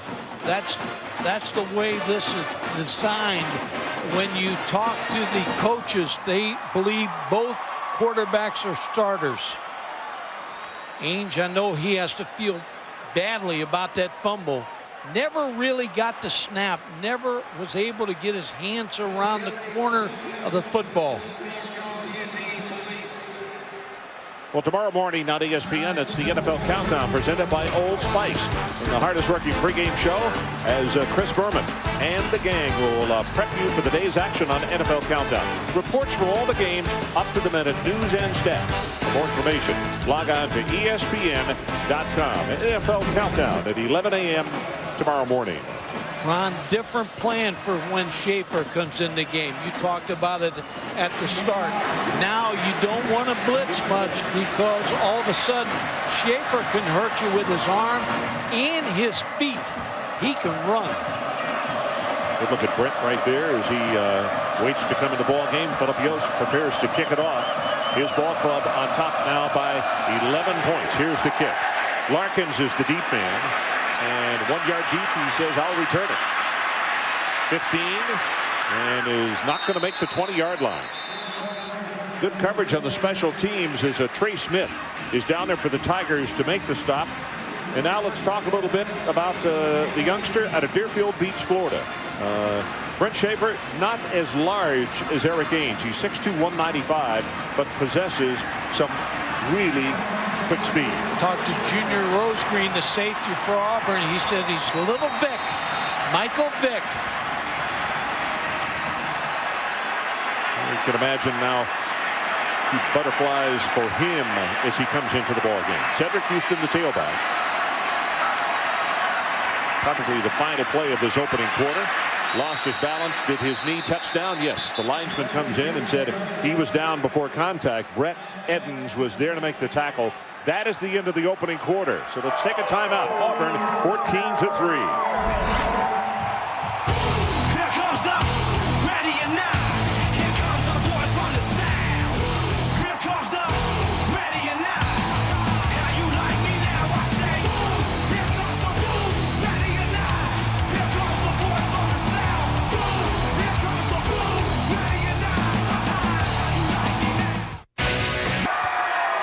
Well, some Tiger fans, and they're very happy fans, because after 15 minutes, they're up by 11 points. Rushing in that opening quarter. Auburn, 11 tries, 67 yards. Tennessee, 8 for a total of 25. Mike, let's talk about Brent Schaefer and the difference in the two quarterbacks. Very good passer, but he can hurt you with his feet. He runs the ball very well. The youngster's left-handed. Play action, runs right by the defender. That's just what Mike is talking about. And spins off one man, and he's going to have a gain of about 6, almost 7 yards on his very first play. Tonight's Game Track is brought to you by Pioneer. Ainge got the opening start. And the first 3 plays, it was an auspicious beginning, quite frankly. Turnover, and the ball scored by Ronnie Brown. And then Jason Campbell, with an absolute missile, throws it into the end zone for the touchdown. And that's how we stand, 14-3, Auburn on top. It's time for the shotgun inside handoff. This is Houston. Houston with a big head of steam breaks off the tackle, and he's got to be close to the 40-yard line. Will Herring making the stop, but it's a gain of 13. Here's what happens to your players on defense. So you talk all week about Schaefer when he runs the football, and they give the great call to give the ball to Cedric Houston. A little delay, wide open. Everybody was going with Schaefer. Houston, as we mentioned, is a large back as well. He weighs 220, as does Gerald Riggs. So we're seeing some outstanding running backs in this ball game tonight. Schaefer under pressure, going to be sacked. First time that Auburn has gotten to the quarterback tonight, as he gets a breather and a chance to watch and catch his breath. Second down, 2nd and 14. Picking up the play from Randy Sanders over on the sideline. 2 seconds, down to 1, and he just got it off. Pumps, and the lefty goes on top, and this one is well overthrown, and it is intercepted.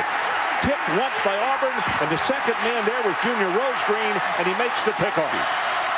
1st and 10 as they scrimmage from just across their own 30. Campbell steps up into the pocket, going to be hit, and he's sacked at the 25. Jason Mitchell is the man who comes over to make the tackle, the junior out of Abbeville, Louisiana. They're asking him to do a lot. He plays all 3 positions, Mike. Did a good job here. Jason Mitchell comes, scrapes, makes the tackle. Nobody picks him up. Jason Campbell wisely didn't throw the football. So it's going to be 2nd down and 16. Ronnie Brown into the ball game at tailback.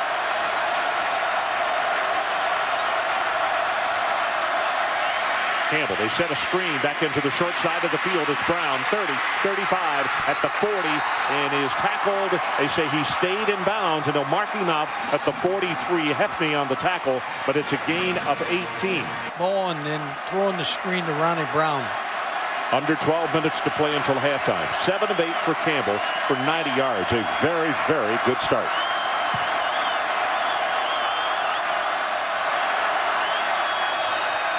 Ronnie Brown, right side, tries to bounce it outside, but could not get away from Omar Gaither. Reese Davis, let's check back with you. Ron, Boise State owns the nation's Okay, Reese, tell the engineers they need to adjust something. That field was blue. I wonder how distracting that is to the opposition. Second down. Campbell pumps it once. And he's just going to throw this one away. Well outside the tackle box. Harrelson and Mahalona applying pressure. Penalty flag downfield.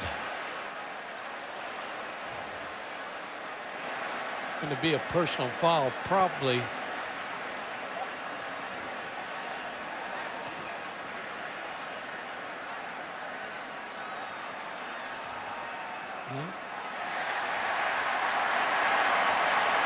Well, the call is pass interference against Auburn.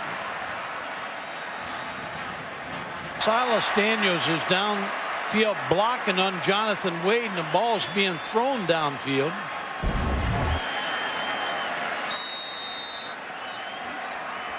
So by rule, with the ball in the air and with him giving the guy a double forearm shiver, the flag was thrown. Ronnie Brown is the lone setback this time, number 23. Second and 24. Campbell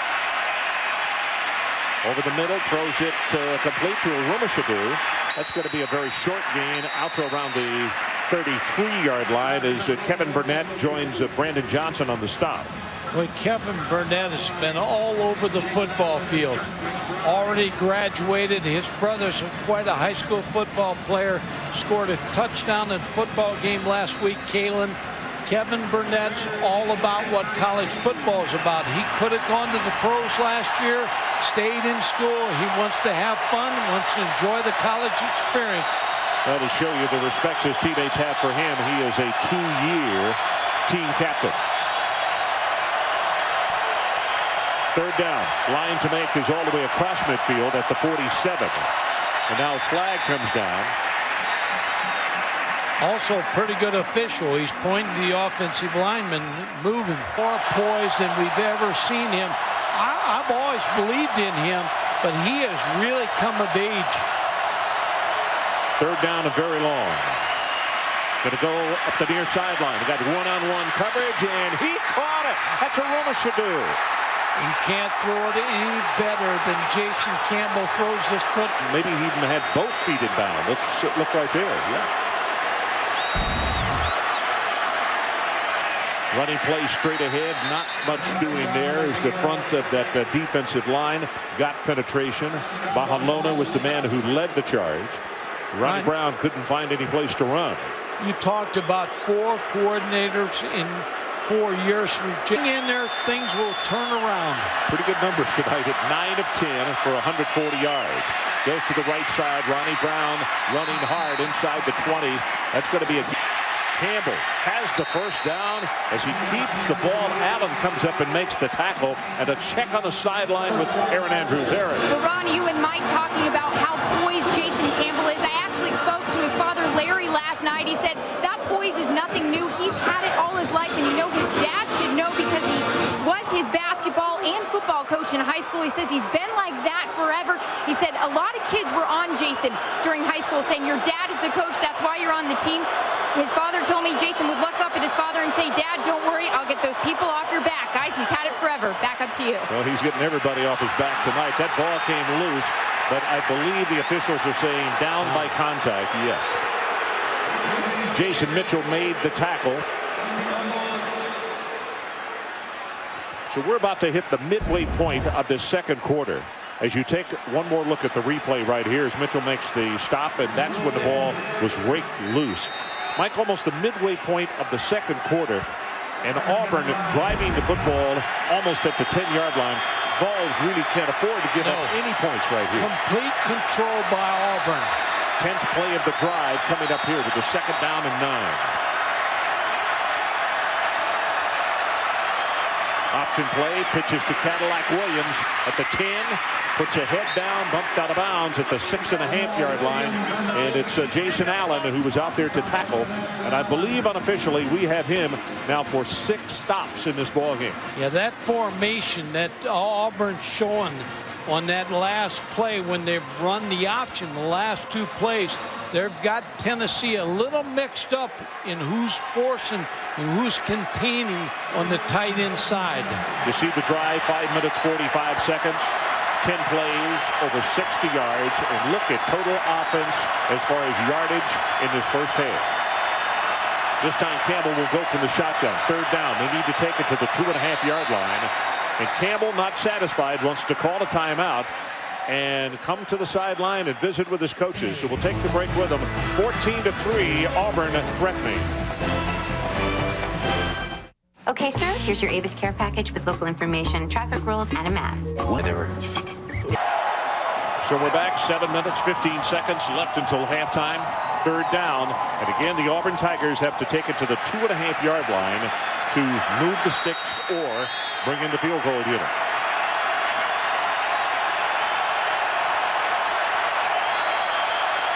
Campbell from the shotgun.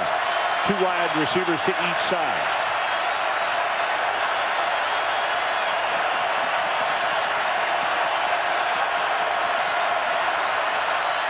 Retreats. Pressure, going to run it. Now for the end zone, and he overthrew it. Number 9, Anthony Mix, who was a very tall target at 6'5", is who the ball was intended for, but it was well overthrown. And now it's fourth down. Fifth-year senior Jason Campbell knows he has to come away with at least 3. Nothing's open. Throw the ball in the two-bit section. So John Vaughn comes on to attempt the field goal. He is 3 of 5 this year. This attempt is going to come from the 14-yard line, a 24-yard effort.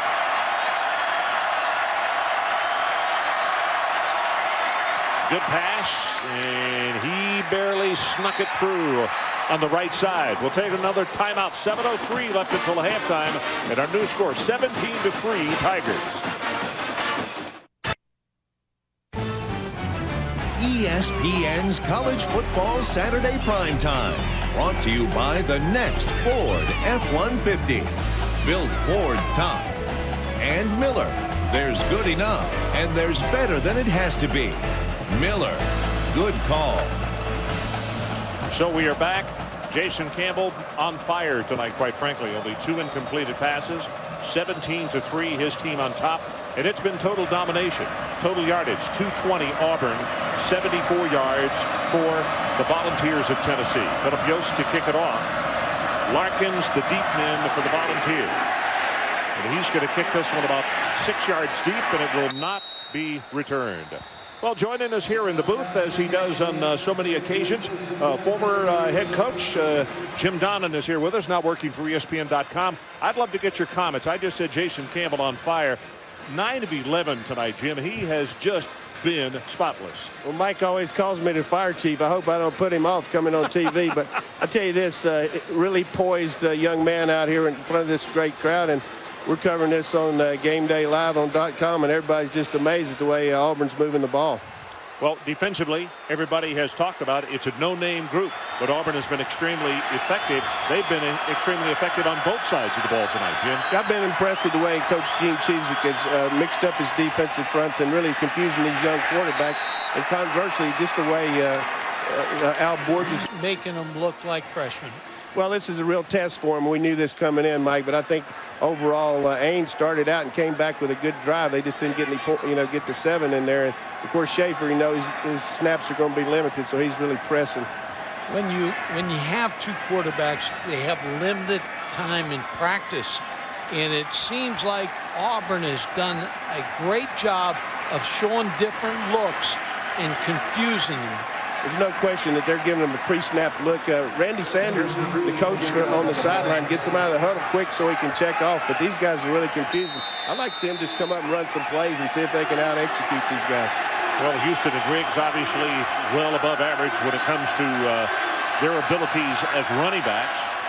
Now we're going to see Schaefer throw, and he zips this one a little bit off target. Jim, you're kind of like a defensive player. How many hits you get is very important.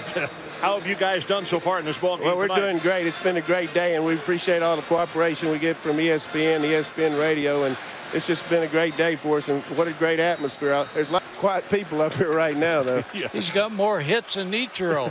Hey, I don't know. That guy did pretty well, but appreciate you having us on here. Hey, always good Thanks. to see you. Jim Donnan with ESPN.com, and I'm sure you can visit with him tonight online on ESPN.com. Situation, 3rd down and 10 for the Volunteers. They need to take it out to the 30-yard line if they want to keep this drive going.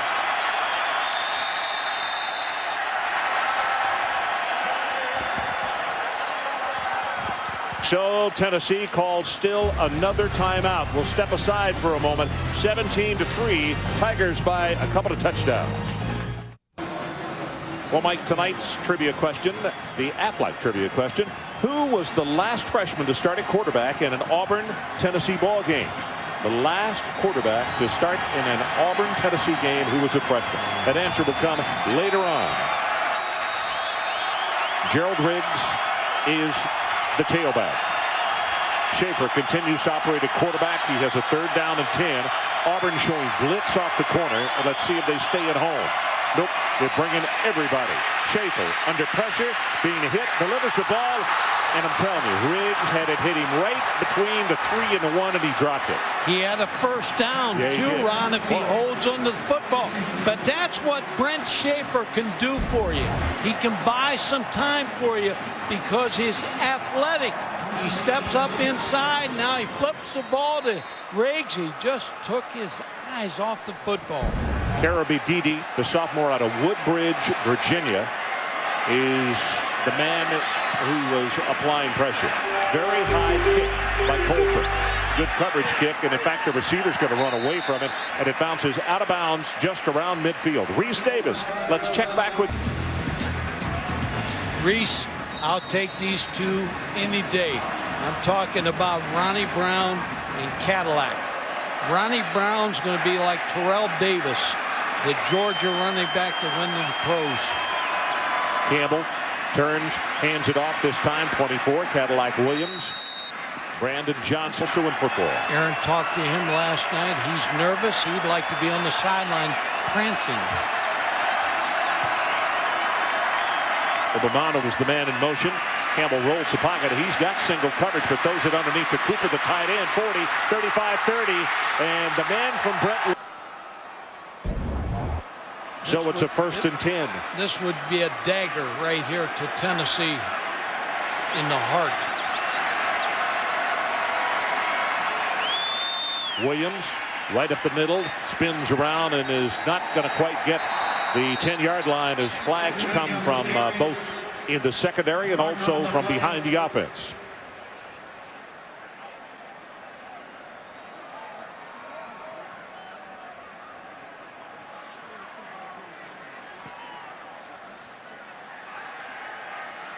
Well, Auburn came away applauding there.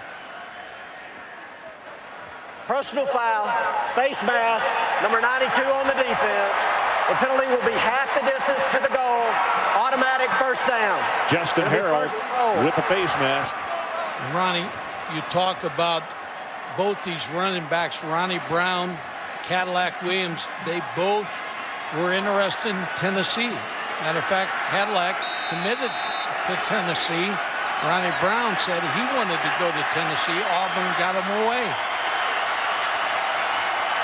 1st and goal from the 5-yard line. From the I formation, they go to the left side. 2-1. Touchdown, Cadillac. Williams from 5 yards out takes it into the end zone. Allen and Hefney both came up to make the hit, and he just blew right by them. Well, I talked about Eddie Grand, the offensive backfield coach, the running back coach, and he takes both these running backs, all his running backs through the blaster. They got to carry 2 footballs through to get strong running efforts. They really are strong physical running backs. John Vaughn with the extra point, and he falls down, but he gets it to go right through. So with 4 minutes and 48 seconds left until halftime, let's look at it one more time. Cadillac Williams, and you can see he broke right through 2 Tennessee tacklers to take it into the end zone. 24-3 our new score, Tigers. So we are back. Cadillac Williams on the sidelines, just having scored his first touchdown of the night. 13 carries, 57 yards for him so far. Brown 4 for 39, and he has scored a touchdown as well. And Jason Campbell, his numbers now 10 of 12, 171 yards and 1 touchdown. That one to Obamano. This one sails out of the back of the end zone. And now here's an answer to tonight's Aflac trivia question. Who was the last freshman to start at quarterback in an Auburn, Tennessee game? It was a gentleman who was sitting down to our left, working color analyst on the Auburn Radio Network, Stan White, and that was in 1990. He was a redshirt freshman that season, threw for 338 yards as the team played to a 26-26 tie. Very good quarterback. I remember that, Mike, because he threw 58 passes, and that game went on forever. They're standing on the left-hand side. He's standing right there. There he is. Good hustle there, fellas. Eric Ainge back in the ball game at tailback. He gives it to Cedric. Crowd has grown quiet in this 100,000-plus stadium as the Volunteers trailing by 21 points, and we still have just over 4 minutes to play in the opening half. Ainge sings this one, has it complete to the 31 to Brett Smith. And Reese Davis, let's check back with you. Ryan, you might remember a few weeks ago we were our situation. Some good running backs in this one, as we have talked about this evening. Swing pass out in the flat. This one is complete to Houston. Houston breaks by a tackle, takes it on up the field. That is an outstanding second effort. And a flag comes in. And Mike, I think that is a face mask. On Kevin Sears, number 40.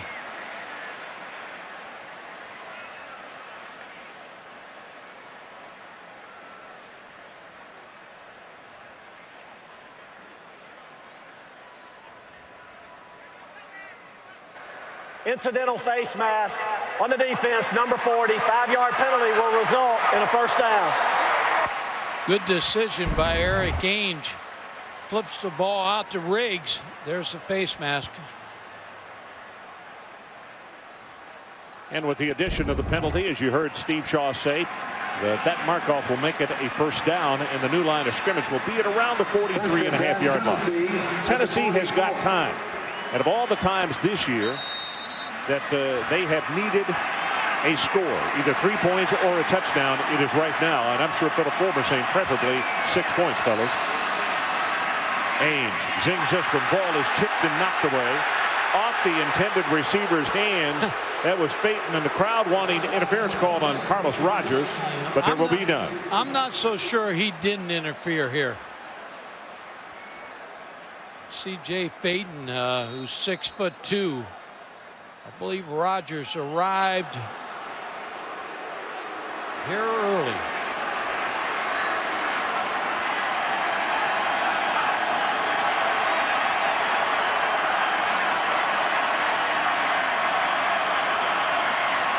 Ainge draw play right up the middle, crosses the 50-yard line, close to the first down is Cedric Houston.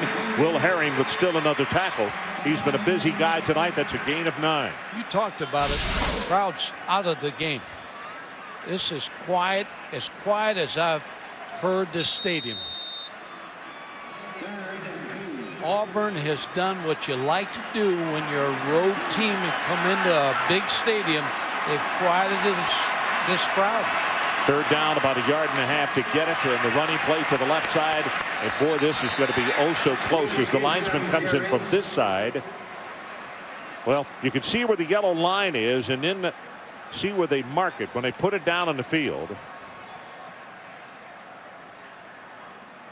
And Terry Ainge is a big guy at 6'6". Quarterback sneak behind Jason Respert.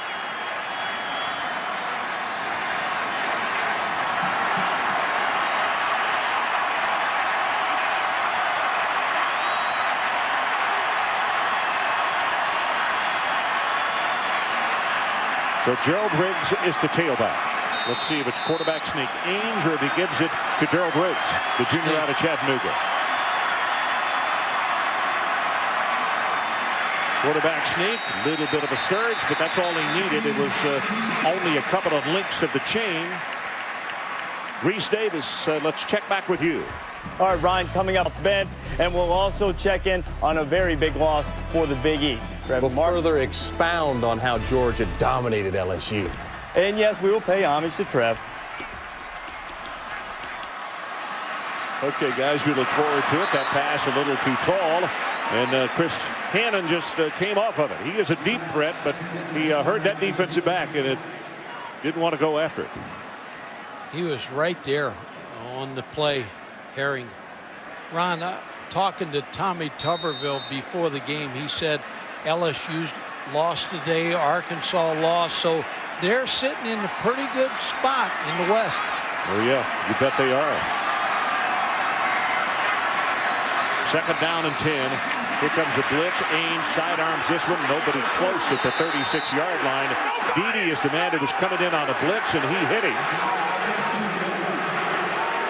They're bringing pressure on the freshman quarterbacks.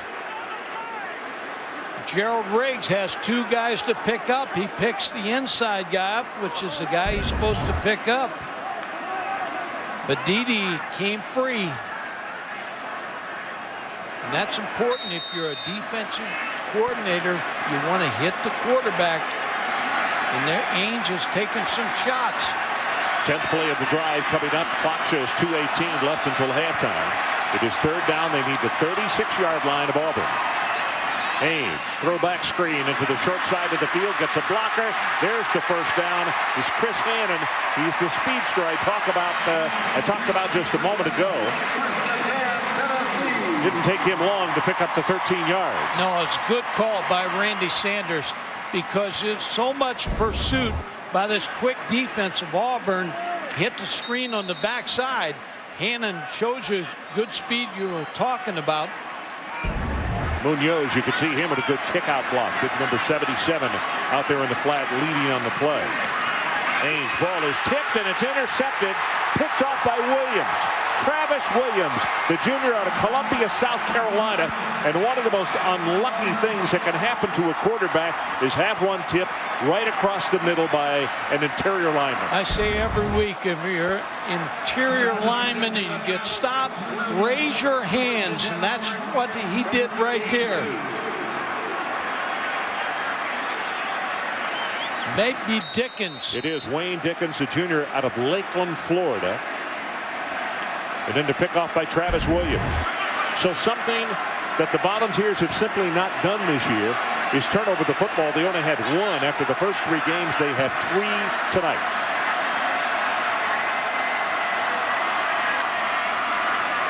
Jason Campbell looking near sideline, and he's got Ronnie Brown at the 40, and he'll take it all the way down inside the 30-yard line.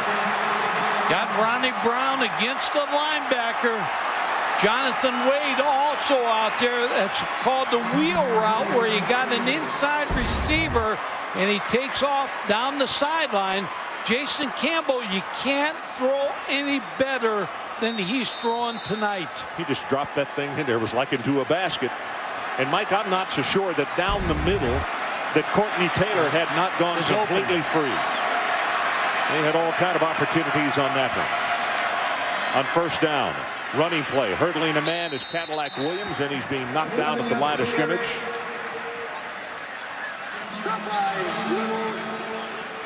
Difference in this first half, a 5th-year senior quarterback. It's got poise, ice water in his veins. 2 freshman quarterbacks have been confused by Auburn's defense. Second down and 10. Clock runs about to go under 1 minute until halftime. Deep over the middle, going, and it's overthrown. Ronnie Brown, boy, going to the well again. And that was just a little off the mark. We talked about Reggie Bush from USC being able to be a running back and a receiver. Ronnie Brown, same kind of player, trying to get him the football down the middle. Look at his dad. Look at the body language. Put more air under. More air under. Well, the kid is 11 of 14, 209 yards. Wife said, sit down. Son's doing fine. So let's take a timeout. 61 seconds left until the break. I believe. So on the far sideline, 24-3. Eric Ainge pacing, taking a little water break right there. And the Volunteers have got to keep the Tigers out of the end zone right here if they have any hope of getting back in this football game, whether they're at home or not.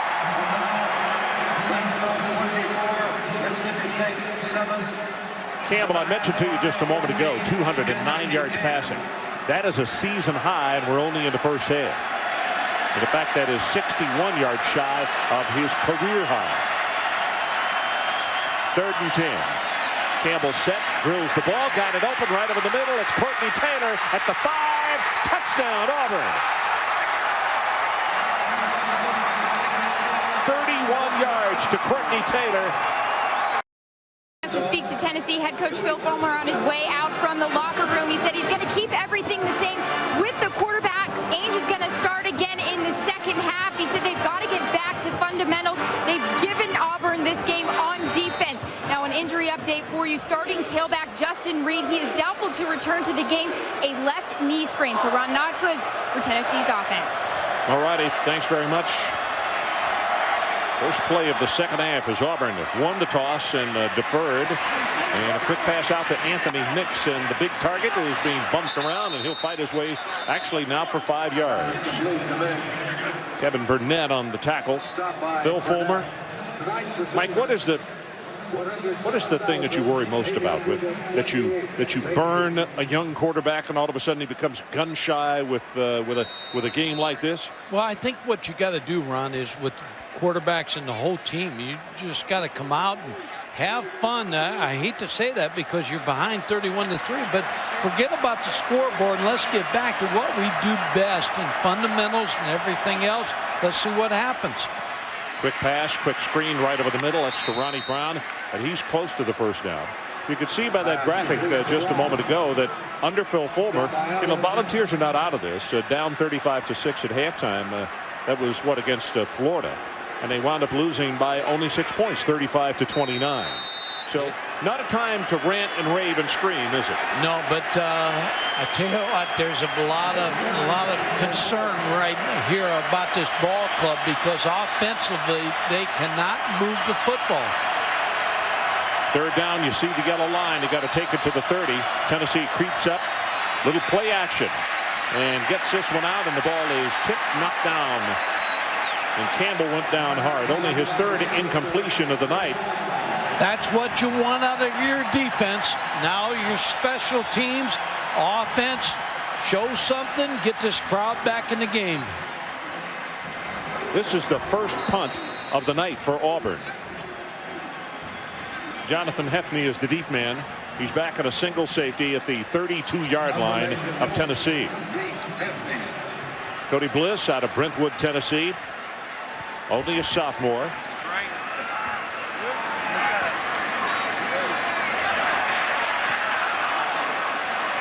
And like a stray in rules football or like a soccer goalkeeper. And boy, this thing takes a huge Auburn bounce. Kicks that ball on the run, which you can see very capable of doing, and that is a 53-yard punt. Tonight's game track is brought to you by Pioneer.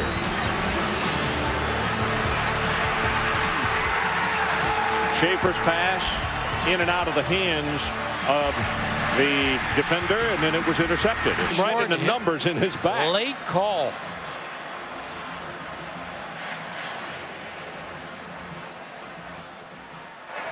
Pass interference, number 31 on the defense. 15 yards from the previous spot. Automatic first down. I don't know about this call. Tommy Tuberville's arguing this call. It hits Williams in the back.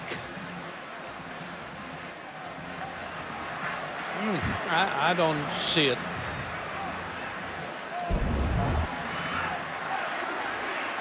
So Antarius Williams is flagged for the interference. And the new line of scrimmage, they move the ball up to the 35-yard line. Tennessee needs every break they can get right here. Here's Houston.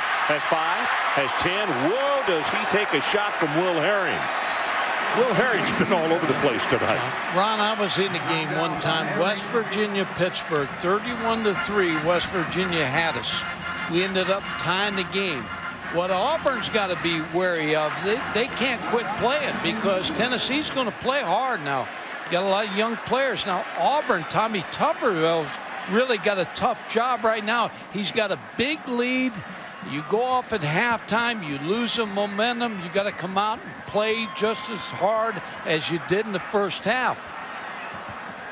But they call for the measurement, which Tennessee is allowed to do, and it also, without taking a timeout, gave him an opportunity to get the freshman quarterback over there, Ainge, and to visit with him.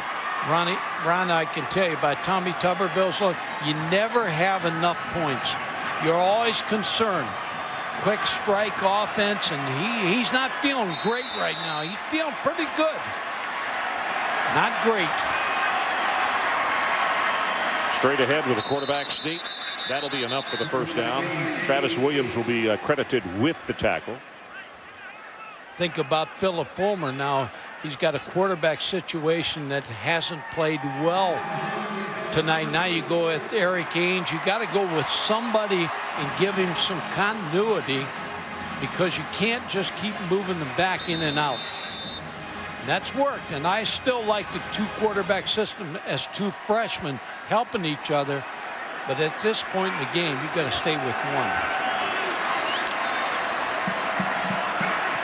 Ainge high pass, handed it off, and Houston, as soon as he got the handoff, was hit by... Very superstitious player, and that has a lot to do with his uncle, Danny Ainge, NBA star, all-time great. Now, when he was younger, he would watch his uncle play, and as you can see, he has some wristbands. And he watched his uncle Danny wear those, also Dan Marley. He also doesn't tie his shoes until he gets onto the field. That's because his favorite player, Kevin Johnson, did it. He ties his left shoe 3 times, ties his right shoe twice, and that's because of Antonio McDyess. Ron? Okay. We'll get a shot of those rubber bands here as now he's walking away from us. And a timeout has been called. So we'll take it with him. 11:54 left in the third. 28-point lead, Auburn. Welcome back to Knoxville. As you can see, the rain has started again. It rained earlier this afternoon, and some of the hardy souls have gotten out the rain gear. There are many others who have headed to the parking lot. They said this was hard enough to endure in the dry, and they're going to go home and watch the rest of it, or just go to bed. No, they're going to watch the game. Ainge, right over the middle, got a man there, and has it complete at the 40-yard line to Derek Tinsley. Boy, that was a nice throw right there. He got protection, Ron. The offensive line gives him some protection. No blitz. They pick everything up. Delivers the football to Tinsley on the post. Junior Rosegreen knocked him off balance.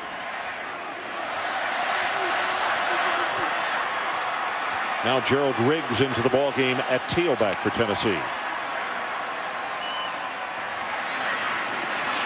Pass far sideline, Phaeton, and he stays in bounds, so they will wind the clock.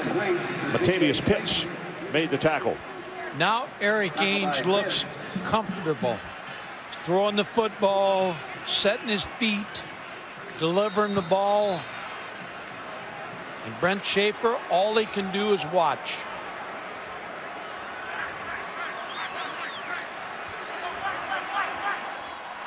So second down at about 4.5. See what the yellow line is, just inside the 30.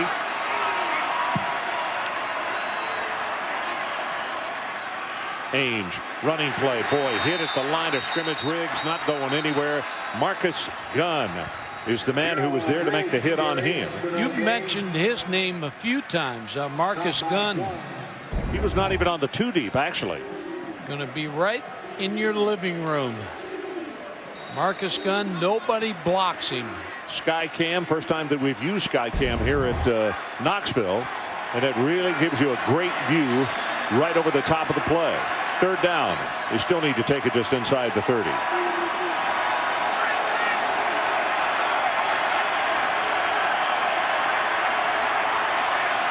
Play clock at 3. 2.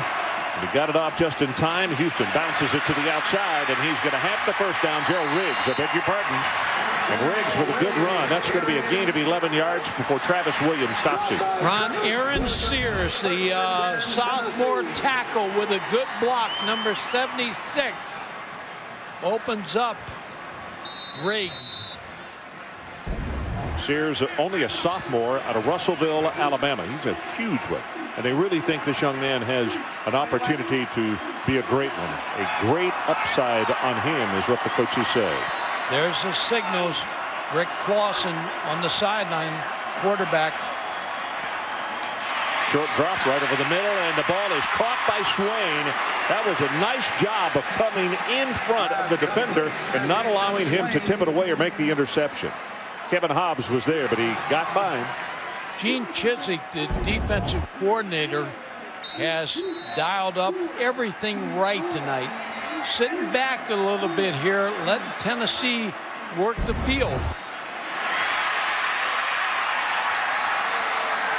Now there's your first down as Gerald Riggs takes it down in the vicinity of the 10-yard line, and let's see exactly where they're going to spot him. I think it's going to be 1st and goal, Tennessee. I believe you'll see Gene Chizik heat him up here. 1st and goal at the 10. Deepest penetration of the night by the Tennessee Volunteers.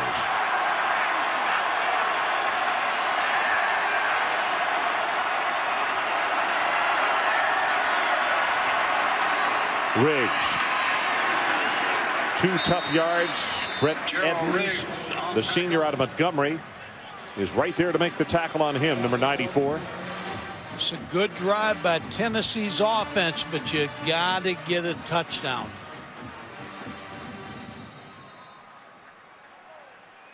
Can't settle for a 3. You got to score touchdowns. 10 plays, 73 yards so far on the drive. 2nd down and goal. Eric Ainge. That is too far. Peyton was the man he was looking for. He just threw that one way, way too far. Here at this point on the field, you run out of field to throw the deep ball like Eric Ainge tried to throw.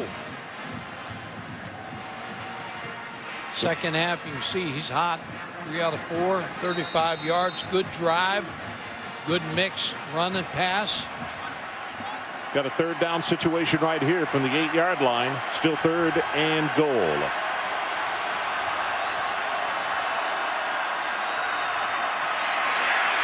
Lobs this one. It is intercepted by Rosegreen.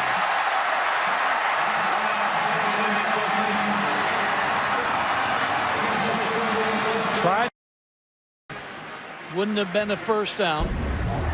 Only the 2nd time that Cody Bliss has punted this evening. His first kick, 53 yards. Now remember that first one, he did it on the run. This one straight away. Not as good, not as far. No fair catch. At the 33-yard line is Hefney. And Hefney will take it across the 35 to the 37-yard line. Tackled by Carlos Rogers. 34 on the kick and 6 on the return. Let's take a timeout.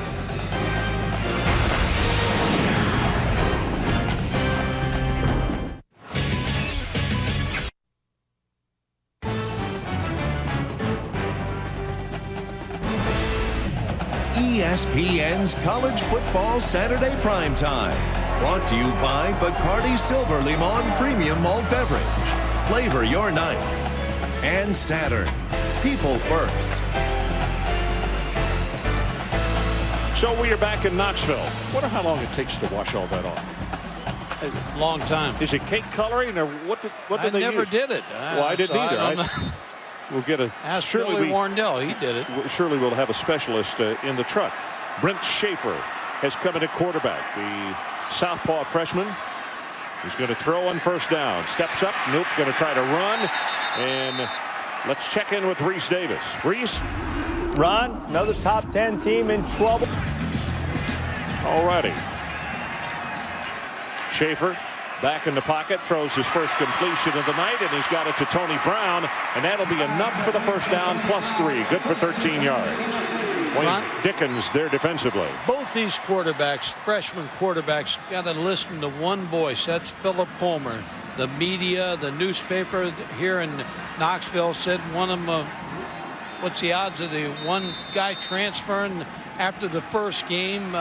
You know, you just have so much input. Talk shows, they just got to listen to the coach. One voice. Cedric Houston takes the swing pass, and he will take it for, let's see, a couple of yards, and that's about it. Dede there to make the tackle defensively, the sophomore out of Virginia. Jim Donnan made a good point about Auburn's defense so fast that Brent Schaefer's not been able to scramble and run and dart. But to keep this one on the ground, tries to turn the corner. It'll wind up at the 45-yard line as Thompson will make the tackle. Going to be a holding here called on, I believe, Michael Munoz. Jay Ratliff was complaining about being held.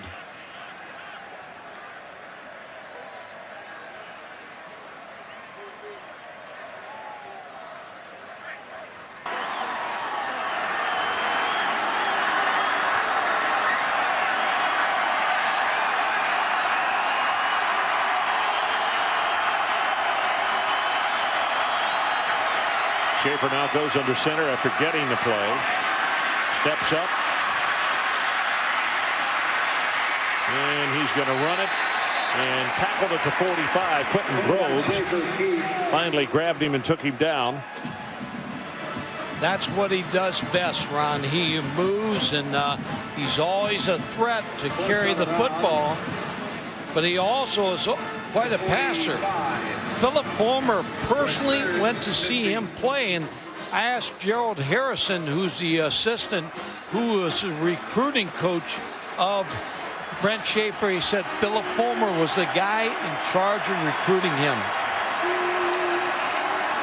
So he's got a 3rd down and 15. Needs to take it down to the 40-yard line of Auburn. Schaefer sets deep, throws this one long, and the receiver had pulled up. That was Corey Anderson. The veteran guy in the receiving corps.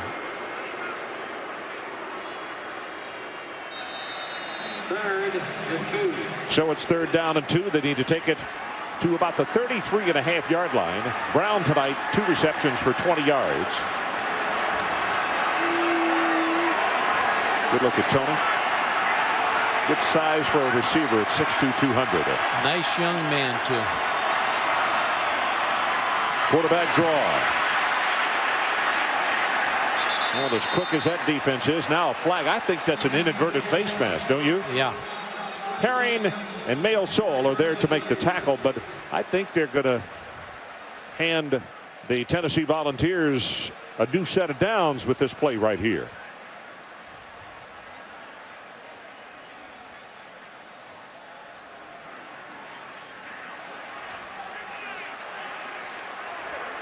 Incidental face mask, number 94 on the defense.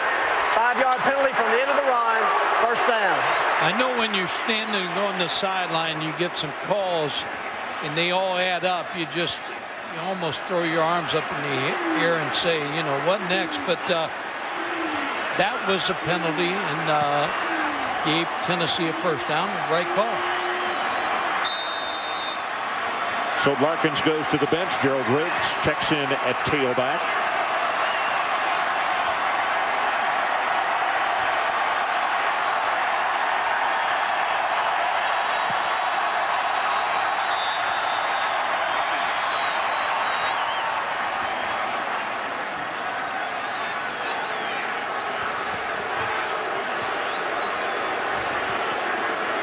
I believe the clock was not running.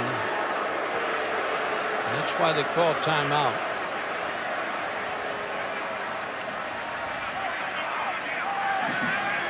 Talking about where to reset it. Please reset the clock to 50.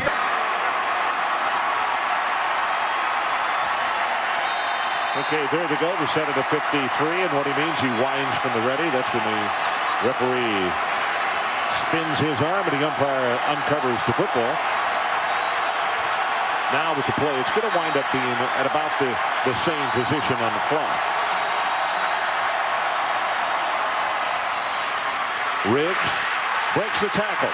20, 15, 10 at the 5-yard line, shoved out of bounds by Mayo Sol. Gain of 26 on the play. Sol saved a touchdown, Ron, because he took the right angle after Gerald Riggs, and there's a flag down, so it might be holding. May come back. No, they picked it up. Yeah, you went over to talk to Jason Respert, and you see Jason pointing down the field, so it is against the Tigers of Auburn. In fact, they've marked it off all the way down. Wow, half the distance to the goal. Personal foul, face mask, number 58 on the defense, half the distance to the goal from the end of the run, first down. You almost need a timeout if you're Tommy Tuberville, because the poise of his defense right now is being challenged. Now, I know with 28 seconds to go, you're going to get that time into the third quarter to settle your team down. So T.J. Jackson gets the call, and it's first and goal. 28 seconds left to play, third quarter.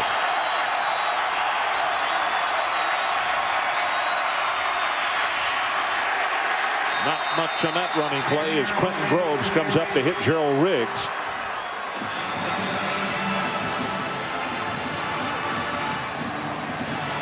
Tommy Tuberville will get the chance here with 10 seconds to talk to his defense.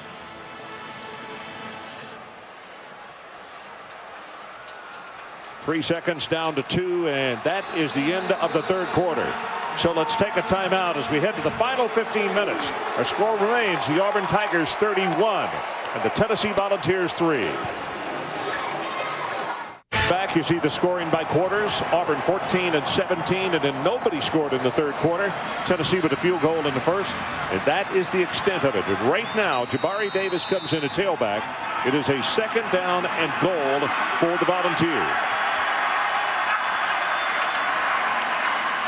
Little play action, dumps it out in the flat. Corey Anderson with the touchdown for Tennessee. And we got a flag down on the far sideline. Offside defense, I believe, Ron. Offsides, number 40 on the defense. Penalty is declined. Touchdown. Jabari Davis is a guy that goes over the top all the time. So when you watch tape, you're seeing Jabari Davis, the goal line back, go over the top. So you fake it to him, you hit the fullback, Anderson in the flat, easy touchdown. Wilhoit to attempt the extra point. Trying to make it a 21-point game. He got it right down the middle. So we'll take a timeout. 14:57 left in our ball game, and the new score on this touchdown pass to Corey Anderson is Auburn 31 and Tennessee 10. We'll be right back.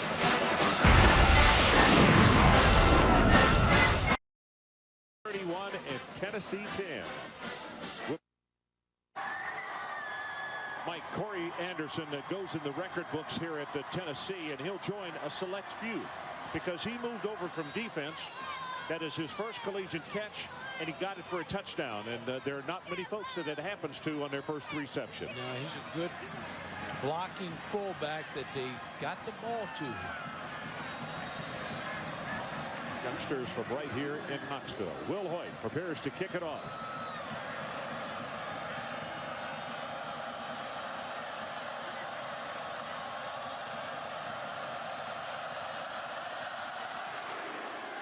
This is a spinner. High and short. Taken at the 12 by Arumashibu. Breaks it to the outside, and look out. Wilhoit is there, and he'll make the tackle. And now one flag, and now two.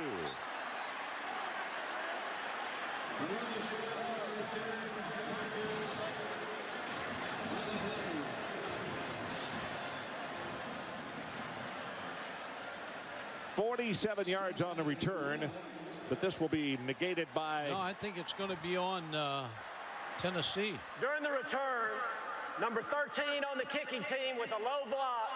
That'll be 15 yards added to the end of the return. First down. Wow.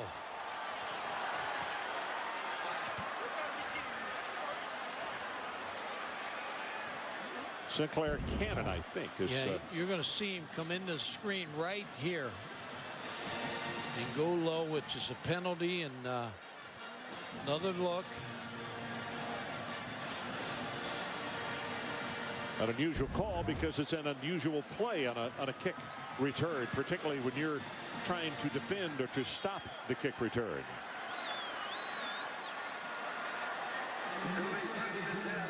So the former having a couple of words with the youngster. So 47 yards on the return and add 15. That opened up, you know, Eddie Grand, his special teams coaches, worked long and hard on kickoff returns. That opened up nicely.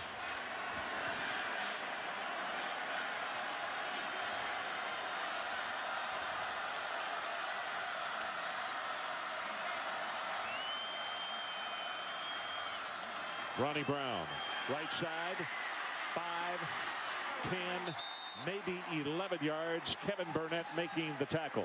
Tonight's game track is brought to you by Pioneer. Freshman quarterbacks, 4 turnovers. Jason Campbell. What a night. 250 passing yards. That's a season high.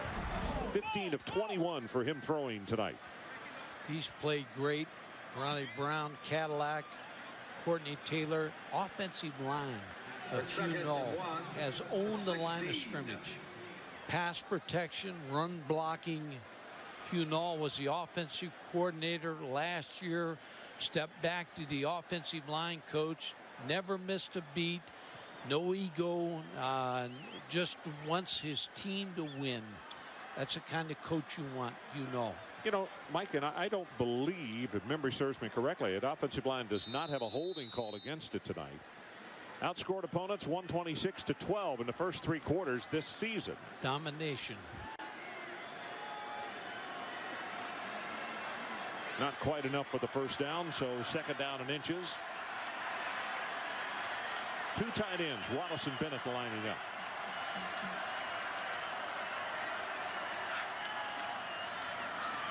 But they'll go with Brown right in the middle. He'll have the first down, being spun around. And Reese David. Louisiana Tech has played such a tough schedule. Philip Farmer was talking about Moats, their running back. He said he's the real thing. He did. He really did. He had a lot of praise for him. 1st and 10, clock running down. They'll give it to Ronnie Brown again. Tripped up at the line of scrimmage and takes a pretty good shot as he goes back inside by McBride and also Jason Allen. Ron, Tommy Tuberville, he survived the coup last year. They tried to take him out before the Alabama-Auburn game. We had that game. And now, even though he started off strong, the president, Ed Richardson, before the LSU game said his job's not safe. I don't know how your job's not safe when you start out like you have and beat LSU and beating Tennessee. I mean, I don't know what it takes to coach there. I mean, if you can't get a vote of confidence after you've done what he's done here. Brown spins around, no gain. Kevin Burnett is there to make the tackle. Kevin Burnett is not given up. That's why he's one of the best linebackers in the country. No, I agree with you on the Tommy Tuberville situation. That you know, what do you have to do? It hurts in recruiting, Ron. Well, of course it does. That's where it hurts, and so they need to step forward and say, hey, he's our coach. He's going to be our coach. So recruiting can go on. And the guy's done a very good job at Auburn.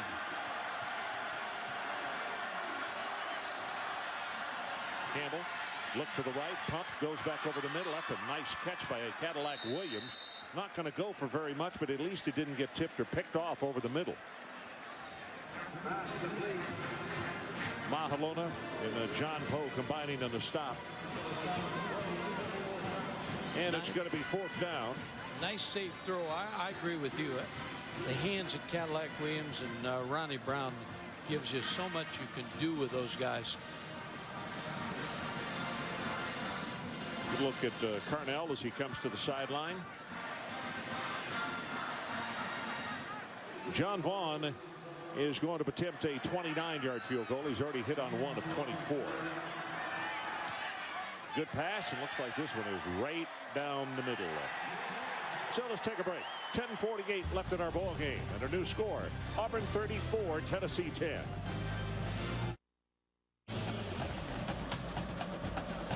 So 34-10 our score. You look at the ADT trophy. That's the national championship trophy that was captured down in New Orleans by the LSU Tigers last year.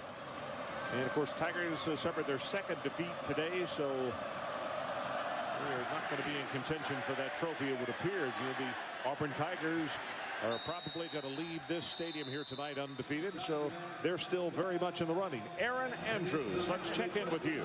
Ron, I'm here with the Sears family, Mom, Dad, and sister April, rooting Kevin and Aaron on. You see they've got it all covered. Now, Mom, you guys are in the Tennessee section. How did that happen? Well, we decided there was going to be better seats, so we decided we'd go with that seat. And what about Kevin? A funny moment. Tennessee's driving. Kevin's right there, and you're screaming for Tennessee. What if he had turned around and seen you, Dad? He probably would have just expected it because I told him I was going to cheer for whoever was on the downside.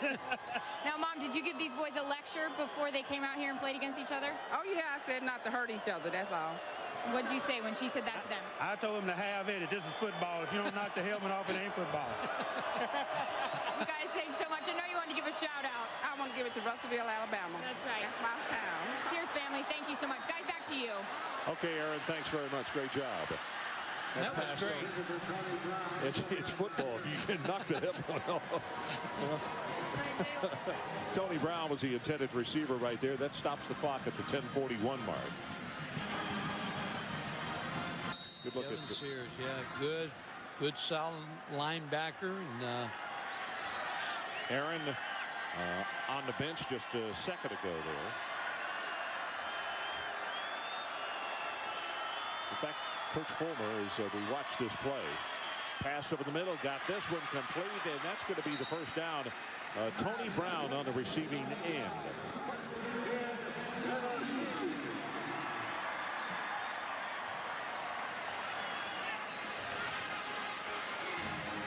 So they're going to go with a hurry-up offense here.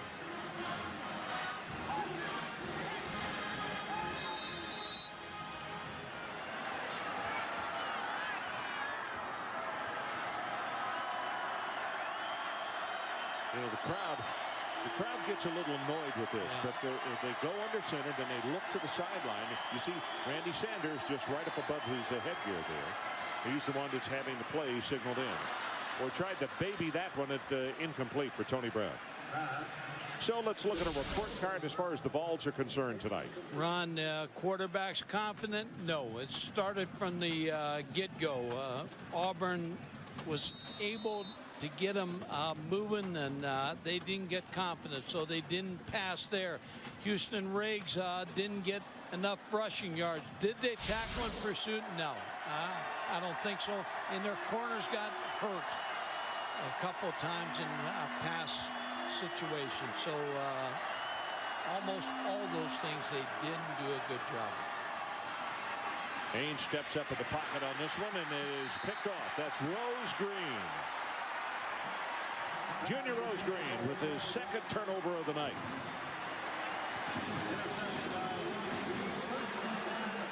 He's a child development major, Junior Rose Green. He wants to go back to Dillard High School, work with kids, and be a football coach. He can teach defensive backs how to intercept footballs. Tony Brown, the intended receiver, looked like a busted route or a busted throw. I believe it's Eric Haynes' fault. You know what?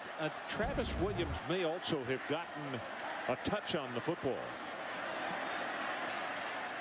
There's Cadillac Williams taking it to the right side. And now for sure, as we go under 10 minutes left in the ball game, as you look at turnovers. Yeah, that's been the difference. Quarterbacks, Jason Campbell really played well. Auburn's defense really got to the two freshman quarterbacks. Or did they ever? Something that the Tennessee offense had not been doing. They had not been making mistakes. They only had one turnover. That was an interception that Ainge had thrown. They only had one penalty. And they had been playing mistake-free. But tonight they have been full of mistakes. And it started at the opening series. And Auburn kept them confused. Carnell Williams gets banged hard, still fighting his way. He's close to the first down. And we looked at the report card as far as Tennessee is concerned. How about Auburn, Mike? All A's, Ron. Did Jason Campbell lead the offense? One of the best jobs I've seen. An A on Ronnie Brown and Cadillac. Did they pressure Ainge? Yes. They contained Schaefer? Yes. And did cornerbacks survive on the island? Yes. They voted off the wide receivers of Tennessee off the island. So all A's for the report card, Auburn.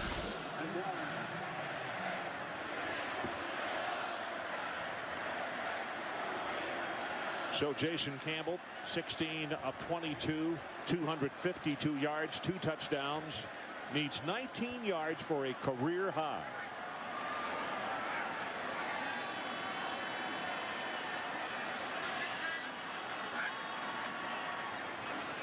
They're going to keep it on the ground, and that's Cadillac.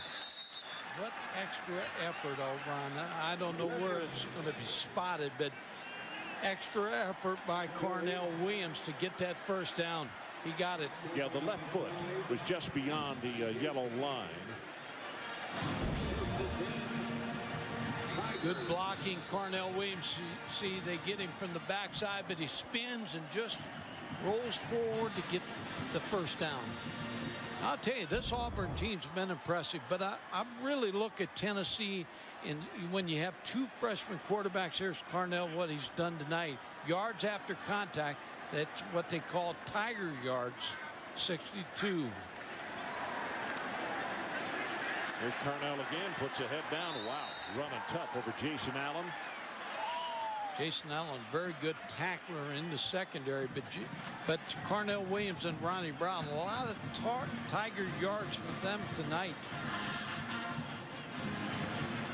Tiger yards are what? Yards after the first hit. In other words, when somebody hits and tries to tackle the running back, after that point, the yards add up.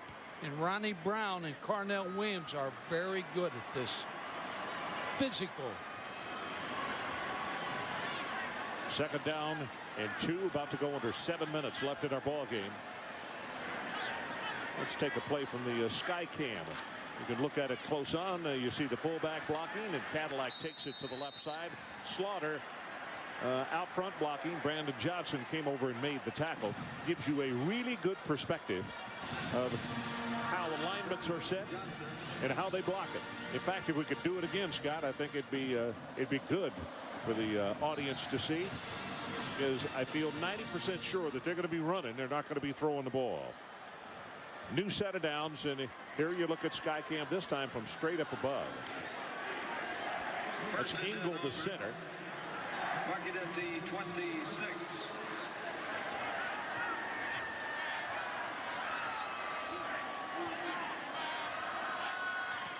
Campbell hands it to Cadillac again. Nice job of getting by the first pursuit man through, and Kevin Burnett then came in to make the tackle.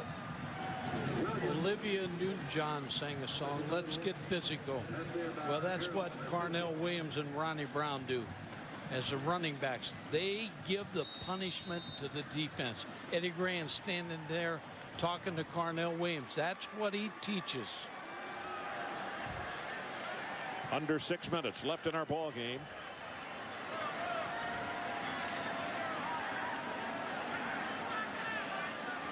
So Cadillac came out. His coach was talking to him, and now it's Ronnie Brown in his turn. And he'll give it to him, running to the open side of the field. And you can bet one thing, once he's gotten all that he can get, he's going to go down and not go out of bounds. Mitchell put the tackle on him, and let's take a look at schedules. First of all, for Auburn. Now you got to start thinking about Auburn. I don't want to put any pressure on them, but they should be favored here, here, here, here, not be favorite there. Georgia favored at Alabama. So you're looking at a schedule right now that could possibly vault them into a top 5 ranking in the country. I mean, it's a great schedule. Third down, here comes an audible. Play clock is down to 2. And Ronnie Brown cuts it back upfield. Not going to be close to the first down, but they will let the clock run on down. Under 5 minutes to play. Ron, when you look at that schedule, Georgia's at home too, so they really have everything. They're ranked number 9 in the country at the present time. They're going to be, if they go through the schedule like they do, like they should, when they play Georgia, they may be ranked in the top 5. Mike, how far is Tennessee going to drop after this game tonight, if you had to guess? Yeah, 12, 15, maybe even farther, because Auburn dominated. Auburn has gone over 400 yards in the ball game. Here's the pass, and it is picked off by Tennessee. That's going to be Fellows. Rashawn Fellows, the freshman out of Warren, Arkansas. And let's take a timeout. 4:05 left in the ball game. 34-10, the Auburn Tigers. So 34-10 following that interception. We don't see this very often, but a lot of folks from Tennessee have headed home. Those left in the stands are wearing the colors of the Auburn Tigers. Now, see in that upper region up in there, we'll show you some more in a minute as we go back to play. Ainge swings this one out, and Riggs is going to be stopped. Well, tonight's key stat is brought to you by Burger King, having their way. Auburn's defense only averaging giving up 6.5 points per game, giving up 10 tonight. But if you can play defense like this, that's why this team with the 2 running backs, Jason Campbell doing real well, they got a chance to play for the championship. That's a mouthful, but they do have a chance. Now they got the schedule, they got the football team, got everything right, and the pressure now is on Tommy Tuberville.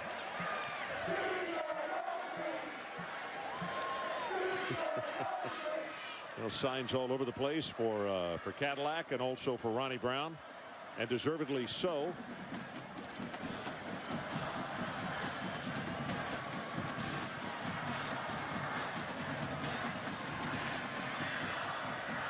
Look at Tennessee from this ball game tonight. Philip Fulmer has got to do a real job now to get back. I really believe, Ron, I thought this coming into the game. I thought Tennessee, the win over Florida was big, but I didn't think they were as good as Auburn because they got a lot of youth. You look at the freshman quarterbacks. What they've done tonight. Schaefer 1 of 5 for 13 yards so far, and Eric Ainge 13 of 30. When you have 2 freshman quarterbacks, very difficult. Now Philip Fulmer's got a tough job because he's got to get Brent Schaefer and Eric Ainge and again go back to the practice field, show them the mistakes they made. I still think they stay with playing one guy and then bringing another guy off the bench. I think they'll stay with that plan. Quick pass. Phaeton up the sideline, goes across the 35 and steps out of bounds at the 38. And let's take a look at what has been the story for Tennessee tonight, and it's turnovers. Yeah, deep pass when Auburn Junior Rosegreen picked it off, and just a lot of mistakes. Eric Ainge throwing the ball. Junior Rosegreen again on an interception. But they've done a lot of good things. I mean, they beat Florida here and got off to a good start. Just got to go back. Ainge steps up, drills this one, has it complete, and he'll step out of bounds. That's a Meacham who made the catch. Up next at SportsCenter, Scott Van Pelt and John Anderson. Football Frenzy and an NCAA roundup. Major League Baseball playoff And NFL Sunday preview, all of that coming up next on SportsCenter. That baseball, we saw a highlight.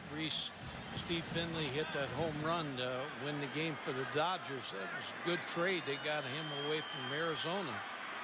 Down the stretch. Speaking of down the stretch, that's where we are on this ball game. 3:16 and counting left. Ainge's pass. Did he catch it? Yep, he caught it and stayed in bounds. That's C.J. Payton on the receiving end. I'm going to say he stepped out around the 33. So it's good for 16 yards.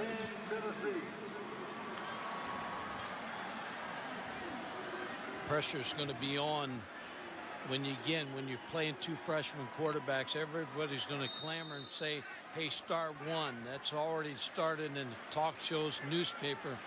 I like what Philip Fulmer's doing. I'd stay with it. Ainge under pressure. He's got a hold of him and throws it complete at the 30-yard line to Meacham. And on the comeback. And he's going to wind up actually with a couple of yards as McClover, who was the man putting the heavy pressure on. Well, the ESPN USA Today top 10. How about this week, Ron? 2-5 battle. Georgia with an impressive win. USC plays Cal 1-10. Auburn's going to move up to polls. West Virginia's going to drop out. Ohio State's in a battle right now. If they lose, they'll drop out. Ohio State's tied at halftime. That pass is picked off by Rose Green. Junior's becoming senior here in this ball game. So, Rose Green is a rose garden tonight. Take a break. Junior with a total of 4 picks tonight. And just what you were talking about with that interception thrown by Ainge. Boy, the battle over who should be the starter. You're going to hear it all week, but I said this earlier. What the quarterbacks, Brent Schaefer and Eric Ainge, you got to listen to. They can't listen to their classmates, their teachers, the media, everybody that's going to weigh in and say you should be the quarterback. You got to listen to one voice, that of Philip Fulmer. Well, tonight's player of the game is brought to you by TIAA Cref Financial. And that is Jason Campbell, the quarterback for the Auburn Tigers, 16 of 23. 252, 2 touchdowns and an interception. Good look at his father, Larry. He's had a lot of criticism over his career, so I'm happy for Jason Campbell. Brandon Cox is coming to ball game at quarterback, a redshirt freshman who's out of Trussville, Alabama. I saw him in the high school all-star game a couple years ago in Mobile, Alabama. He's a good young prospect. Carl Stewart carrying this time, wearing number 32. He's a redshirt freshman out of Alcoa, Tennessee, which is just down to the airport here. Take a look at Jason Campbell tonight. Ron, he does a very good job of moving right here, resetting his feet, hitting Courtney Taylor for a big gainer. Then the short post for a touchdown. He drills it right in here. Then he hits Courtney Taylor again, right on the money. Big night.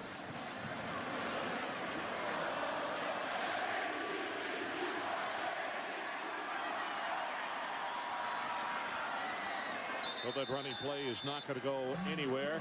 And I need to mention that over on ESPN2, the start of the second half, Northwestern has just scored and has gone in front of Ohio State 13-10. Second half just beginning on ESPN2. There it is right there, third quarter. Well, Mike, you mentioned it. Junior did do some talking about what they were going to do to the freshman quarterback. Really did. A lot of different looks, and boy, he more than backed it up, didn't he? You like a player that's going to speak, but he's going to back it up, and he did it. Junior Rosegreen, 8 interceptions in his career. Got 4 tonight. Ties an SEC single game record. He talked about Ollie and Frazier, so it was a fight, but Auburn came out on top. We were talking about Jason Campbell. He's got so much criticism in his career. I just think it's great that he is coming out party. Up next on ESPN at Sports Center, and over on ESPN News, it is post-game extra. 13 seconds left in this one. The Auburn Tigers trying to maintain a perfect record. Cody Bliss comes in to punt.